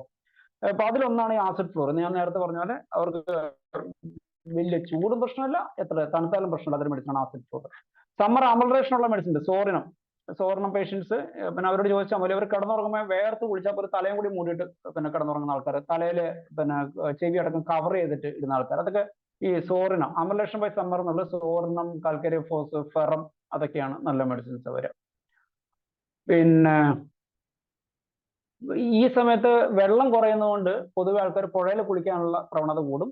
ഞങ്ങളുടെ നാട്ടിലൊക്കെ ധാരാളം പുഴയുള്ളതുകൊണ്ടാണ്, നിങ്ങൾക്ക് എല്ലാവർക്കും എത്രത്തോളം ബുദ്ധിമുട്ടുണ്ടെന്ന് അറിയില്ല. അപ്പൊ നമ്മൾ ആദ്യം പിന്നെ റെസ്റ്റോക്സിനൊപ്പം റെസ്റ്റോക്സിന്റെ ഇൻഡിക്കേഷൻ ആണോ അല്ലെങ്കിൽ ആന്റിക്രൂഡിന്റെ ഇൻഡിക്കേഷൻ ആണോ എന്നുള്ള കാര്യം നോക്കണം. അപ്പൊ നാക്ക് നോക്കിക്കഴിഞ്ഞാൽ നമുക്ക് കോട്ടിങ് ഉണ്ടെങ്കിൽ ആന്റിക്രൂഡിന്റെ സിംറ്റം നമുക്ക് കുറച്ച് എളുപ്പമായി എന്ന് പറയുന്നത് പോലെയുള്ളൂ. അതേസമയം മറ്റുള്ള രീതിയിലാണെങ്കിൽ നമുക്ക് റെസ്റ്റോക്സിനെ കുറിച്ച് ചിന്തിക്കാം.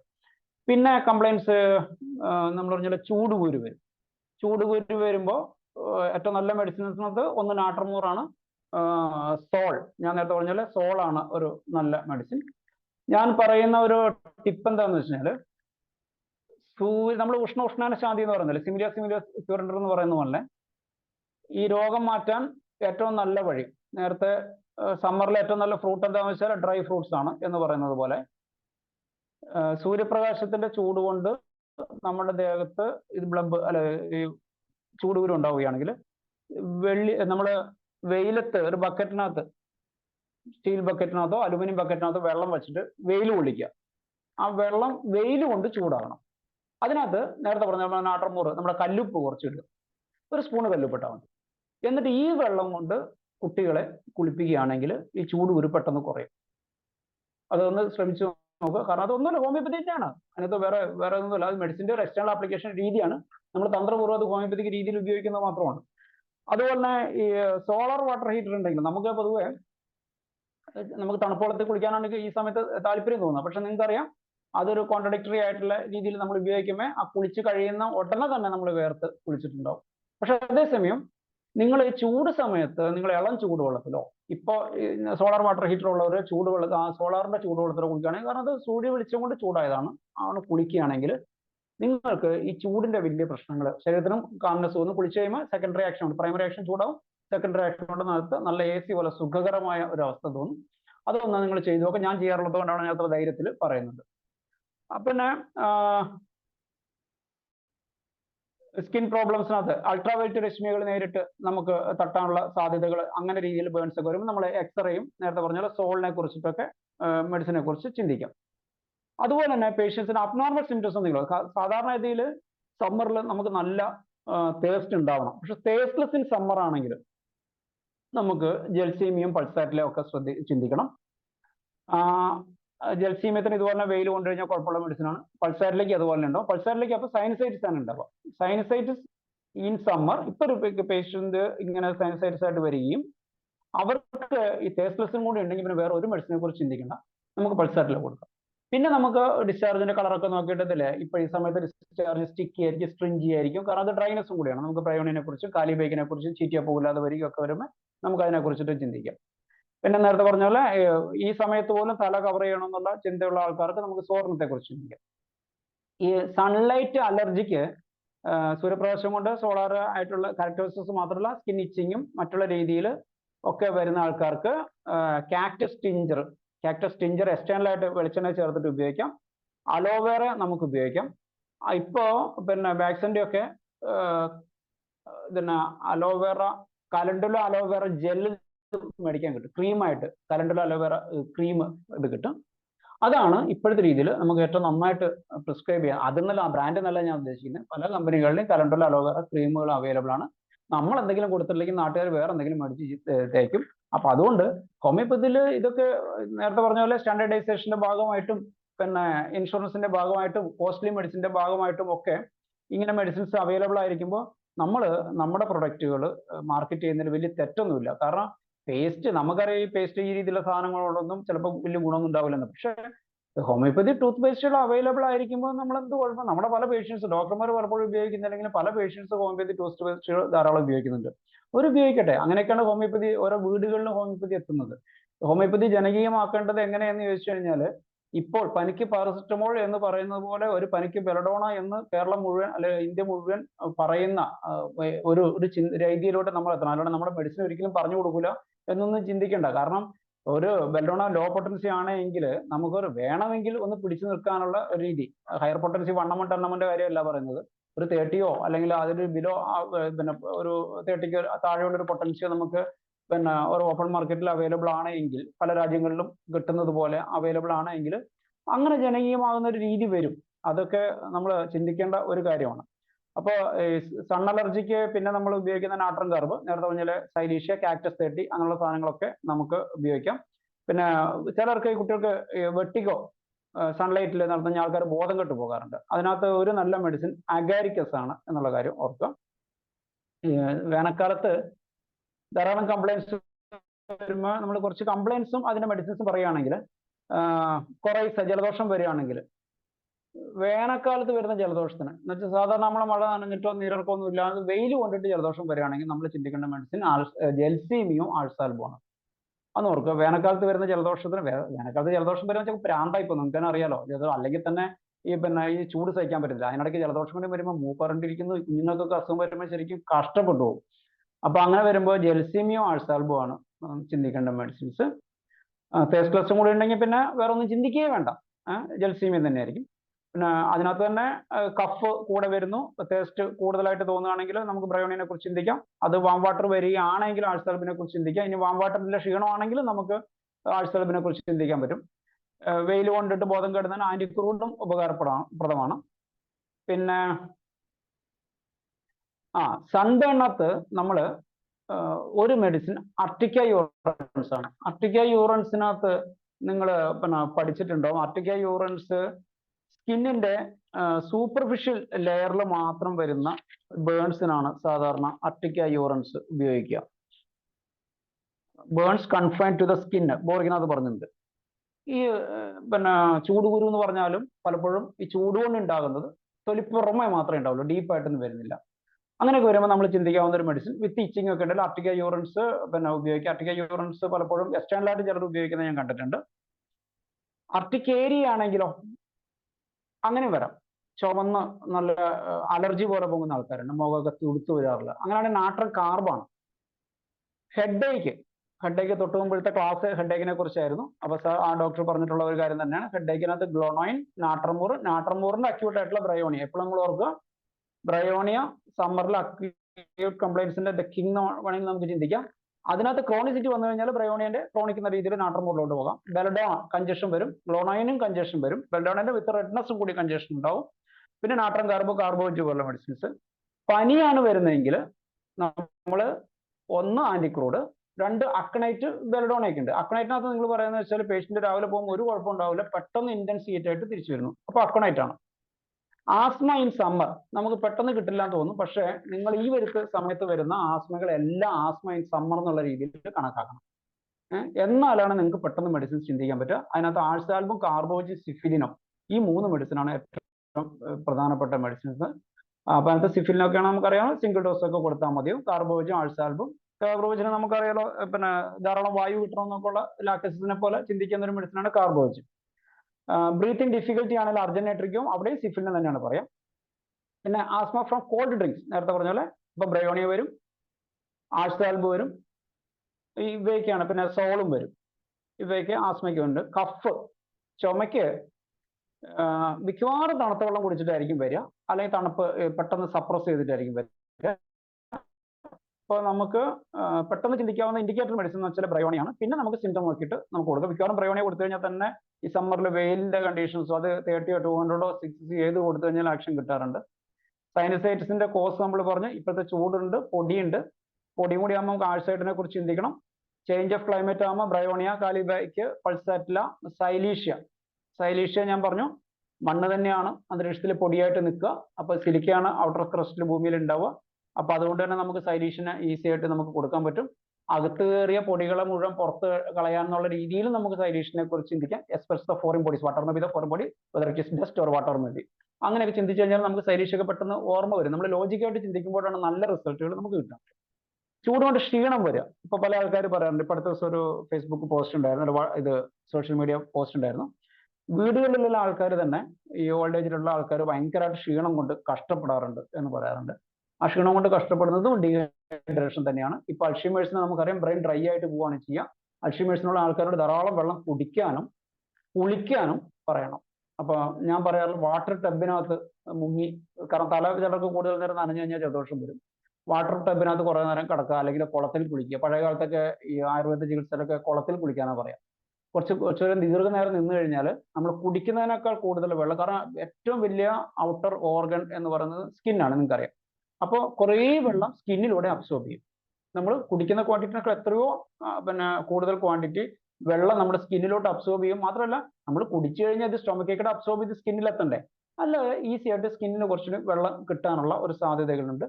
അതുപോലെ തന്നെ ബ്രെയിനിന്റെ ഉള്ള തകരാറുകൾ, അൽഷിമേഴ്സ് പോലുള്ള അവസ്ഥകൾക്കൊക്കെ ഈ വെള്ളം കുടിക്കുന്ന ഒരു നല്ല ശീലമാണ്.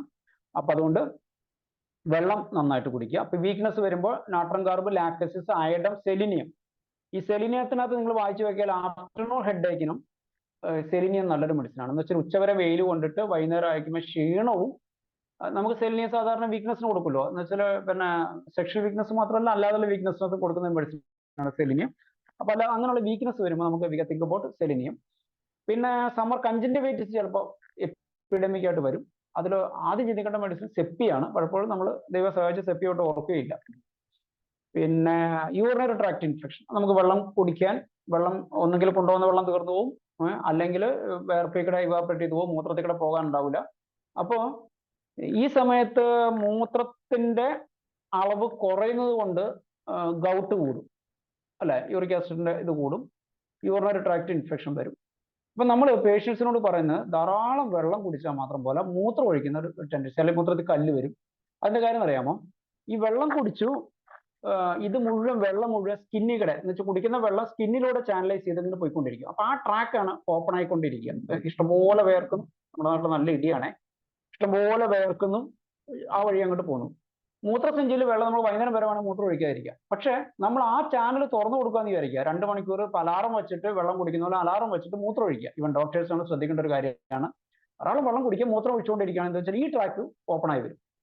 അപ്പൊ അല്ലെങ്കിൽ എന്താ വെച്ചാൽ ഈ വെള്ളം മുഴുവൻ സ്കിന്നിക്കടെ അങ്ങോട്ട് പോകും. നമ്മുടെ ശ്വാസത്തിക്കടെ പോവും, സ്കിന്നിക്കടെ, ശ്വാസത്തിക്കടെ തന്നെ 1.5 ലിറ്ററോളം വെള്ളം നമ്മൾ ഒരു ദിവസം പോകുന്നുണ്ടെന്ന് പറഞ്ഞു. അപ്പൊ നമ്മുടെ സ്കിന്നിലൂടെ പോകുന്നതിന് അതും നമ്മളൊന്ന് കൺട്രോൾ ചെയ്യാൻ വേണ്ടി മൂത്രത്തിക്കടെ അത് വോയിഡ് ചെയ്ത് എന്താ ഗുണം എന്ന് വെച്ചാൽ വീണ്ടും റീഫിൽ ചെയ്തുകൊണ്ടിരിക്കും. അല്ലെങ്കിൽ വൈകുന്നേരം വരെ നമ്മൾ മൂത്രം ഒഴിക്കാതിരിക്കും. അപ്പൊ നമ്മുടെ സ്ത്രീകളാണെങ്കിൽ അതൊരു സൗകര്യമായിട്ട് കരുതുകയും ചെയ്യും. അങ്ങനെ വരുമ്പോൾ യൂറിൻ ഇൻഫെക്ഷൻ വരാം. അപ്പൊ അതുകൊണ്ട് വെള്ളം ധാരാളം കുടിക്കുക എന്നതിനോടൊപ്പം പ്ലസ് ഗൗട്ടുള്ളവർക്കും കല്ലുള്ളവരോടും ഈ മൂത്രം ഒഴിക്കുന്നത് ഒരു ശീലമാക്കാനാണ് പറയാം. അപ്പൊ ഏറ്റവും നല്ല മെഡിസിൻസ് കാന്താരിസ്, എപ്പിസ്, സരസപ്പാരലയാണ് ഗുണം ഉണ്ടാവുക. ഈ സരസപ്പാരല എന്ന് പറയുന്നത് നമ്മുടെ ഇന്ത്യൻ സരസപ്പാരല എന്ന് പറയുന്നത് നന്നാറിയാണ്. അപ്പൊ നമ്മുടെ നന്നാറി സർവത്തൊക്കെ ധാരാളം കോഴിക്കോടുകാർക്ക് നടന്നതിന്റെ സർവീസും നന്നാറി സർവീസൊക്കെ ഇഷ്ടംപോലെ അവൈലബിൾ ആണ്. അവിടെ വളരെ വ്യാപകമായിട്ട് ഒരു ലോക്കലായിട്ട് അവൈലബിൾ ആയിരിക്കും. അപ്പൊ അങ്ങനെയുള്ള സർവത്തുകളൊക്കെ കുടിക്കുന്നത് നല്ലതാണ്. എപ്പിസ് വിത്ത് തേസ്റ്റ്ലെസ്സും കൂടി ആണെങ്കിൽ നമുക്ക് ഡബിൾ ഇൻഡിക്കേഷൻ ആണ് സമ്മറിലായിട്ട് വരുന്ന. എപ്പിസിന് ഈ അർട്ടിക്കേരിയയും അതുപോലെ തന്നെ നമ്മുടെ ചൂടുകുരുവൊക്കെ വരുമ്പോൾ വിത്ത് ഇങ്ങനെ എന്താ പറയാ, എന്തെങ്കിലും ഇൻസെക്റ്റ് ഒക്കെ കടിച്ചതുപോലെ അർട്ടിക്കേരിയ വരുന്ന കണ്ടീഷനകത്താണ് നമുക്ക് എപ്പിസ് കുറച്ചുകൂടി ഉപകാരപ്പെടുക.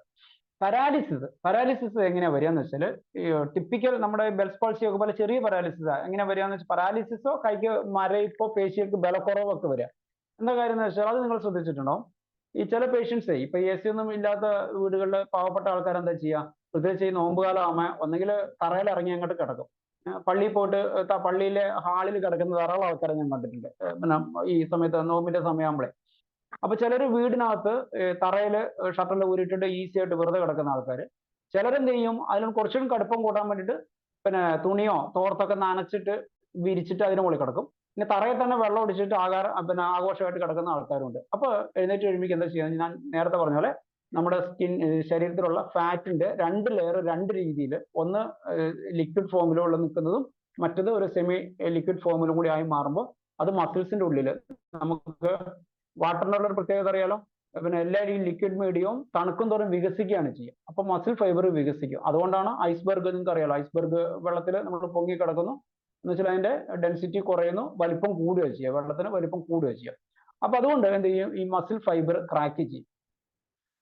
അപ്പൊ ഇതാണ് ഈ തറയിൽ കിടന്നു കഴിഞ്ഞാൽ സംഭവിക്കുക. അങ്ങനെ വരുമ്പോൾ ഈ അതുകൊണ്ടുണ്ടാകുന്ന മസിൽ നീർക്കെട്ട് കൊണ്ടുണ്ടാകുന്ന അതിനുള്ളിൽ കൂടെ പോകുന്ന നെർവ്സിന് കംപ്രഷൻസ് വരികയും ടെമ്പററി ആയിട്ടുള്ള പരാലിസിസ് എന്നല്ല, ബെറ്റർ ടു യൂസ് പാരസിസ് വരാം. അങ്ങനെ വന്നു കഴിഞ്ഞാൽ നമ്മൾ ചിന്തിക്കേണ്ട മെഡിസിൻ കോസ്റ്റിക്കും, ബെല്ലിസ് പെരിനിസ്, മസിൽ പെയിൻ ഒക്കെ ഉണ്ടാവും, പിന്നെ റെസ്റ്റോക്സ്, അതൊക്കെയാണ്. സ്കിൻ എറപ്ഷൻ സമ്മർ എന്ന് പറഞ്ഞാൽ നമ്മൾ ചിന്തിക്കേണ്ട മെഡിസിൻസ് ബോവിസ്റ്റ, ഗ്രാഫൈറ്റിസ്, സെലിനിയം, കാലിബൈക്ക്, ഇവയാണ് ഈ സ്കിൻ എറപ്ഷൻസ്. ഈ കാലിബൈക്കിന്റെ ഒക്കെ സ്കിന്ന് പല പരീക്ഷയ്ക്ക് പോലും ചോദിക്കാറില്ലാത്തതുകൊണ്ട് നമ്മളൊന്നും പഠിച്ചിട്ടുണ്ടാവില്ല. ഒന്നൊക്കെ എടുത്ത് വായിച്ചു നോക്കണം, നന്നായിരിക്കും. അപ്പൊ ഇത്രയും കാര്യങ്ങളാണ് നമ്മൾ പൊതുവെ പറയാനുള്ളത്. പിന്നെ കുറച്ച് ക്ലാസിക് ഓക്കെ ആയിട്ടുള്ള ഡോക്ടർ, കുറച്ച് സമ്മർ റെമഡീസിനെ നമുക്ക് കുറിച്ച്. ഇനി അല്ല, 10 മിനിറ്റ് ഉള്ളൂ ഒറ്റ ഡോക്ടർ. പോലുള്ളൂ മാഡം. ഈ സംശയത്തിനകത്ത് എന്നാ പിന്നെ വേണമെങ്കിൽ ഇവിടെ വെച്ചിട്ട് നിർത്താം. എന്തെങ്കിലുമൊക്കെ ആൾക്കാർക്ക് പറയാനുണ്ടാവുമല്ലോ. ഓക്കെ, എന്തെങ്കിലും പറയാനോ അപ്പൊ ചോദിക്കാനോ നമുക്ക് ഇവിടെ ഒക്കെ വെച്ചിട്ട് നിർത്താം. അല്ല, അങ്ങനല്ല. നിങ്ങളുടെ അടുത്ത് പറയാനുള്ള ആൾക്കാർ ധാരാളം അവിടെ റെഡി ആയിട്ട് നിൽക്കുകയായിരിക്കും. അപ്പോ എന്നെ കേട്ടിരുന്ന എന്റെ പ്രിയപ്പെട്ട സുഹൃത്തുക്കളായിട്ടുള്ള ഡോക്ടർമാർക്ക് അവരുടെ സംശയങ്ങൾക്കും അഭിപ്രായങ്ങൾക്കും സ്വാഗതം ചെയ്തുകൊണ്ട് നിർത്താം. Okay, thank you.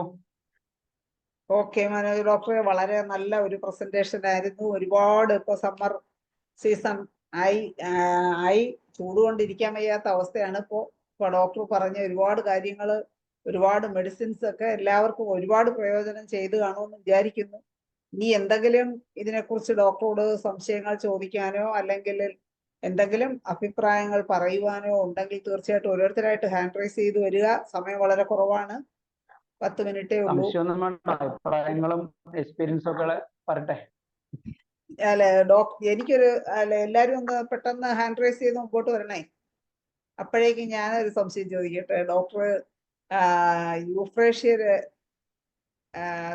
യൂഫ്രേഷ്യ അല്ല, സെപ്പിയയുടെ കാര്യം പറഞ്ഞല്ലോ, കൺജക്ടിവൈറ്റിസിന് ഈ സീസണിലാണോ എപ്പോഴും യൂസ് ചെയ്യാമോ? അല്ലെങ്കിൽ ഉപയോഗിക്കാം. നമ്മൾ സെപ്പിയൊന്നും നമ്മളൊന്നും വേണ്ട രീതിയിൽ സെപ്പിയ അങ്ങനെ ചിന്തിച്ചിട്ടേ ഇല്ല കൺജക്ടിവൈറ്റിസിന്, അതാണ് ഞാൻ ചോദിച്ചത്. അയ്യോ, ചിന്തിച്ചിട്ടില്ലേ?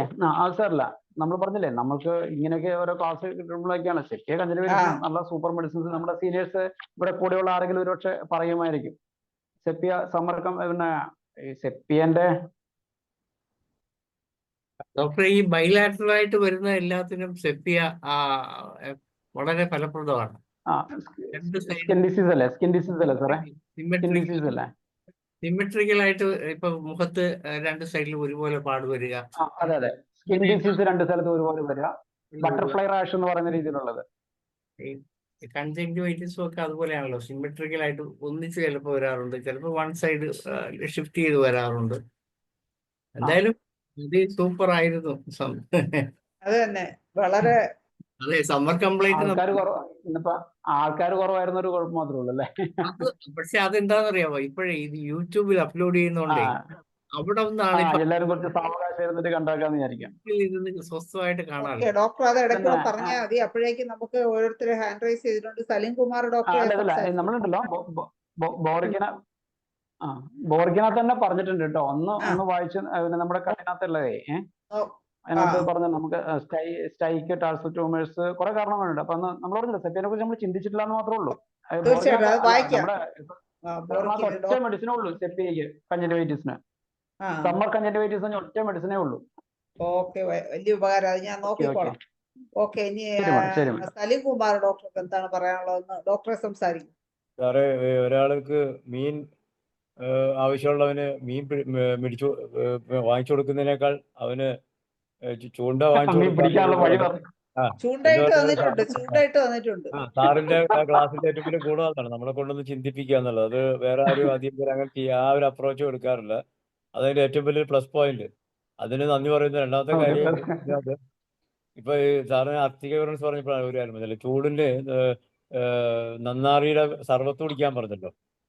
ഈ സർവത്ത് കുടിക്കുമ്പോഴത്തേക്കും നമ്മൾ ഈ ചൂട് സമയത്ത് ഈ മധുരമുള്ള സാധനം നിന്ന് കുടിച്ചു കഴിഞ്ഞാല് ഇതൊരു പരിധിവരെ ദോഷം ചെയ്യുമെന്ന് എനിക്ക് തോന്നുന്നത്. അതിനേക്കാൾ നല്ലത് അല്ല, അതിനകത്ത് ഒറ്റ സജഷൻ എന്ന് വെച്ചാൽ അതിനകത്ത് ഈ നന്നാറിക്കകത്ത് ചേർക്കുന്നത് പഞ്ചസാര ചേർക്കുമ്പോഴാണ് സാറി കുഴപ്പം. തേൻ ചേർക്കുക. ഈ തേൻ എന്ന് പറയുന്ന സാധനം എത്രയോ കാലം ഡീഹൈഡ്രേറ്റഡ് ആയിട്ടുള്ള സാധനമാണ് തേൻ എന്ന് പറഞ്ഞത്. ഞാനത് നമ്മള് ഷുഗർ ചേർത്തിട്ട് കഴിക്കുമ്പോൾ സാറ് പറഞ്ഞ രീതിയിൽ അത്രയും കൂടി ഷുഗർ.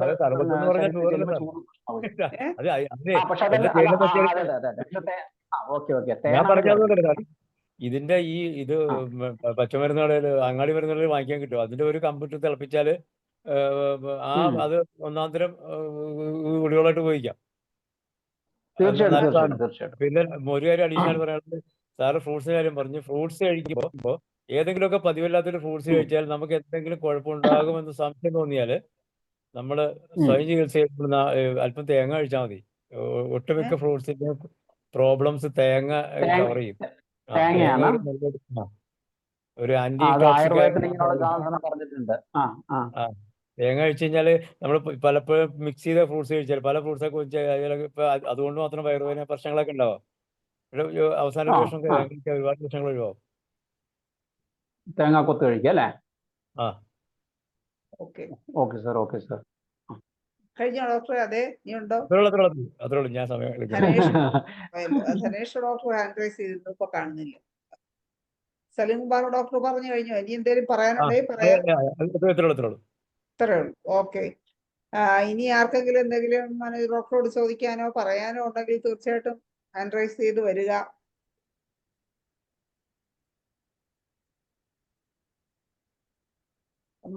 അല്ല, ഇപ്രാവശ്യം അങ്ങനെ സംശയം ഉണ്ടാക്കുന്ന രീതിയിലുള്ള കാര്യങ്ങളൊന്നും പറഞ്ഞിട്ടില്ലല്ലോ.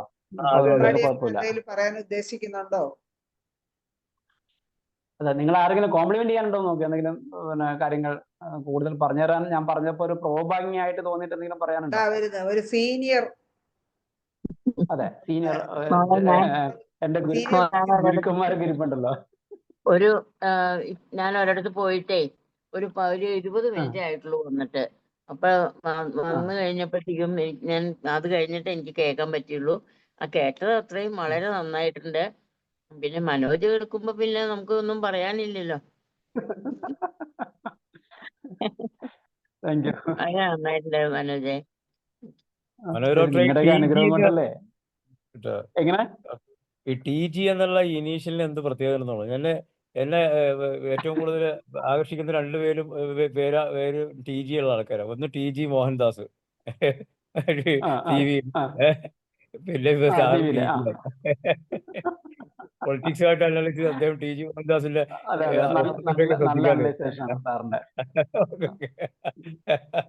ഓക്കെ. അപ്പോ അമ്പാടിയമ്മ പറഞ്ഞു കഴിഞ്ഞോ? എന്നാ പിന്നെ നമുക്ക് അവസാനിപ്പിക്കാം അല്ലേ? നമുക്ക് അവസാനിപ്പിക്കാറായില്ല, 2-3 മിനിറ്റ് കൂടെ ഉണ്ട്. ഇനി പറഞ്ഞോളൂ, കൈവെക്കുമല്ലേ പറഞ്ഞോളൂ. ജയലളിത ഡോക്ടർ എന്തെങ്കിലും പറയാൻ ഉദ്ദേശിക്കുന്നുണ്ടോ? സാറ് ഇതിന് സിസിജൻ പറയാൻ എന്താണ് പ്രിക്കിലി ഹീറ്റിന്? ഇതെല്ലാം ഒറ്റ ദിവസം കൊണ്ട് സാറ് പിന്നെ ധനേഷ് സാർ തലേ ദിവസം വിളിച്ചു പറയും ഡോക്ടറെ ഏതാണ് എടുക്കണോ, ഞാൻ എന്ത് ചെയ്യാനാണ്? അത് കടന്നു പോകുമെന്ന് വിചാരിച്ചു പെട്ടത്. അതുകൊണ്ട് അതെ സിസിജിയും അത് മാത്രമല്ല, ആ ഡയബറ്റിക്കും കൂടി ഉള്ള പേഷ്യൻസിന് പിന്നെ നമുക്ക് ചൂടുകൂര് വന്ന പിന്നെ വേറെ ഒന്നും ചിന്തിക്കണ്ട. ഡയബറ്റിക് കൂടെ ഉള്ള പേഷ്യന്റ് ആണെങ്കിൽ മറിയാമ്മ ഡോക്ടർ ഹാൻഡ് റൈസ് ചെയ്തിട്ടുണ്ട്. സിസിജി നമുക്ക് ഡോക്ടർ പറഞ്ഞ പോലെ ഡയബറ്റിക് കൂടെ ഉണ്ടെങ്കിൽ പ്രിക്കിലി ഹീറ്റിന് ഉപയോഗിക്കാം. അടുത്തതാ മറിയാമ്മ ഡോക്ടർ. സോള് ഒക്കെ ഏത് പൊട്ടൻസി ഉണ്ടോ? എക്സ്റേ സോളൊക്കെ അത് 30 or 200 മതി. അതിന്റെ കാര്യം എന്ന് വെച്ച് കഴിഞ്ഞാൽ അതിനൊന്നും വെൽ പ്രൂവ്ഡ് എന്ന് പറയുന്ന ടിപ്പിക്കൽ മെന്റൽ സിംറ്റം ഇല്ലാത്തതുകൊണ്ട് ഞാൻ സാധാരണ 30, കാരണം എന്താ വെച്ചാൽ അതിനകത്ത് ആ സിംഗിൾ പ്രിസ്ക്രിപ്ഷനൊക്കെ ഒന്ന് അതിന്റെ കോഴ്സ് വെച്ചിട്ടാണ് പ്രിസ്ക്രൈബ് ചെയ്യുന്നുണ്ടെന്നുള്ളതുകൊണ്ടും അത് തന്നെയാണെന്ന് നമുക്ക് ഉറപ്പുണ്ടെങ്കിൽ നമുക്ക് പിന്നെ 200, പിന്നെ അതെല്ലാം ബ്ലൈൻഡ്ലി കൊടുക്കുവാണെങ്കിൽ 30, ആ രീതിയിലാണ് നമുക്ക് ചിന്തിക്കാൻ ആവശ്യമുള്ളൂ. ഞാൻ അതിന് മേലോട്ടൊന്നും പ്രിസ്ക്രൈബ് ചെയ്യാറില്ല മാഡം. പിന്നെ റേഡിയം ബ്രോമൈഡ് പറ്റുമോ? റേഡിയം ബ്രോമൈഡ് പറ്റും, പക്ഷെ ഇതിനകത്തുള്ള റേഡിയേഷൻ വേറെ രീതിയിൽ ആയതുകൊണ്ട് നമ്മൾ എക്സ്റേ ഉപയോഗിക്കുന്ന എല്ലാ സാധനത്തിനകത്തും റേഡിയം ബ്രോമൈഡ് പറ്റും. നമുക്ക് ഈ ചില ടിപ്പിക്കൽ പ്രസന്റേഷൻസ് വരുന്ന എങ്ങനെയാന്ന് വെച്ചാൽ ഈ വെൽഡേഴ്സ് ഒക്കെ ഉണ്ടാവില്ലേ, ഈ വെൽഡേഴ്സ് അവരെങ്ങനെയാന്ന് വെച്ചാൽ ഈ റൂഫൊക്കെ വെൽഡ് ചെയ്യുന്ന വലിയ കെട്ടിടങ്ങളുടെ ഒക്കെ വീടിന്റെ ഒക്കെ റൂഫ് ചെയ്യുന്ന ആൾക്കാരുണ്ടാവും. അപ്പൊ ഇവരെന്ന് വെച്ചാൽ ഈ പൊരിഞ്ഞ ചൂട് മുകളിലുണ്ട്, ഇവര് പിന്നെ മറ്റേ അവരുടെ ആ വെൽഡിങ് മെഷീന്റെ ചൂട് ഇതിങ്ങനെയൊക്കെ വന്നു കഴിഞ്ഞാൽ അവർക്ക് പിന്നെ എന്ത് കംപ്ലൈന്റ് ചോദിച്ചു കഴിഞ്ഞാൽ പിന്നെ അതിന്റെ ചോദ്യമൊന്നുമില്ല. നമുക്ക് ഇങ്ങനെയുള്ള മെഡിസിൻസിനെ കുറിച്ച് നമുക്ക് ചിന്തിക്കാം. അവർക്ക് പിന്നെ വരുന്ന അസുഖങ്ങൾ വേറെ എന്തെങ്കിലും ആയിക്കോട്ടെ, നമുക്ക് ഈ സോളും അതുപോലെ തന്നെ ഈ എക്സ്റേ ആണ് കൂടുതലായിട്ട് ഉപയോഗിക്കുക. റേഡിയം ബ്രോമൈഡ് നമ്മൾ റേഡിയേഷൻ സൈഡ് എഫക്റ്റിനും എല്ലാം ഉപയോഗിക്കുന്നുണ്ട്. ഈ സൂര്യപ്രകാശത്തിൽ ഇല്ലാത്ത റേസ് ഒന്നും ഇല്ലല്ലോ, അപ്പൊ എല്ലാം ഉള്ള റേസ് ആണ്. അതിനകത്ത് ഒരു ഭാഗം മാത്രം എടുത്തിട്ടാണ് നമ്മൾ മറ്റുള്ള റേഡിയേഷൻസിനകത്തൊക്കെ ഉപയോഗിക്കുന്നത്. അപ്പൊ അതുകൊണ്ട് തീർച്ചയായിട്ടും അതിനെക്കുറിച്ച് ചിന്തിക്കാം. കഴിഞ്ഞോ പറയാമോ ഡോക്ടറെ? വെയിറ്റ് ചെയ്യണേ. ജയലളിത ഡോക്ടർ ഒന്ന് ഹാൻഡ് റൈസ് ചെയ്തിരുന്നല്ലോ, ഇപ്പൊ ജയലളിത ഡോക്ടർക്ക് എന്തെങ്കിലും പറയാനുണ്ടോ? അതുകൂടെ പറഞ്ഞ് നമുക്ക് നിർത്താം.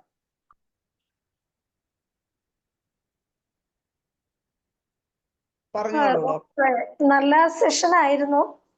ഒത്തിരി സ്പീഡായിരുന്നു എന്ന് മാത്രം. എല്ലാം നല്ലൊരു സെഷൻ ആയിരുന്നു. സമ്മറിന്റെ സാറിന്റെ ക്ലാസ് ഒന്നും ഞാൻ മിസ് ചെയ്യാറില്ല. എല്ലാം യൂസ്ഫുൾ ടിപ്സ് ആയിരുന്നു. ബുക്സ് ആയാലും അതെ, നല്ല ബുക്സുകളാണ്. ഓക്കെ, വേറൊന്നും പറയാനില്ല. എനിക്ക് ഒരെണ്ണം എഴുതിയെടുക്കാൻ പറ്റിയില്ല ലാസ്റ്റ്. അതായത് ആ സ്കിന്നിന്റെ കംപ്ലൈന്റ്സ് പറഞ്ഞില്ലേ, അത് ബോവിസ്റ്റ റെസ്റ്റോക്സ് കാലിബൈക്ക് ആണ് അല്ലേ? ആണോ? അതെ ഇതിനകത്ത് അതെ ഇതിനകത്ത് റെസ്റ്റോക്സ് അല്ല, കാലിബൈക്ക് ഒട്ടും ഗ്രാഫൈറ്റ്സ് അല്ലേ? പ്രതീക്ഷിച്ചില്ല. അത് കാലിബൈക്ക് അല്ലല്ല, ഒട്ടും കാലിബൈക്ക് ഉണ്ട്. അലിബൈക്ക് അല്ല ഉണ്ട്, ഇതിനകത്ത് വേറെ എന്താ ആർട്ടിക്ക്. അത് അല്ല ഇതിനകത്ത് എന്താ കാര്യം എന്ന് വെച്ച് കഴിഞ്ഞാല് കൂടുതൽ അന്വേഷിക്കേണ്ട. അടുത്ത ദിവസം യൂട്യൂബിൽ കേൾക്കാം. ഓക്കെ യൂട്യൂബിൽ അതെ ഡോക്ടർ, താങ്ക് യു.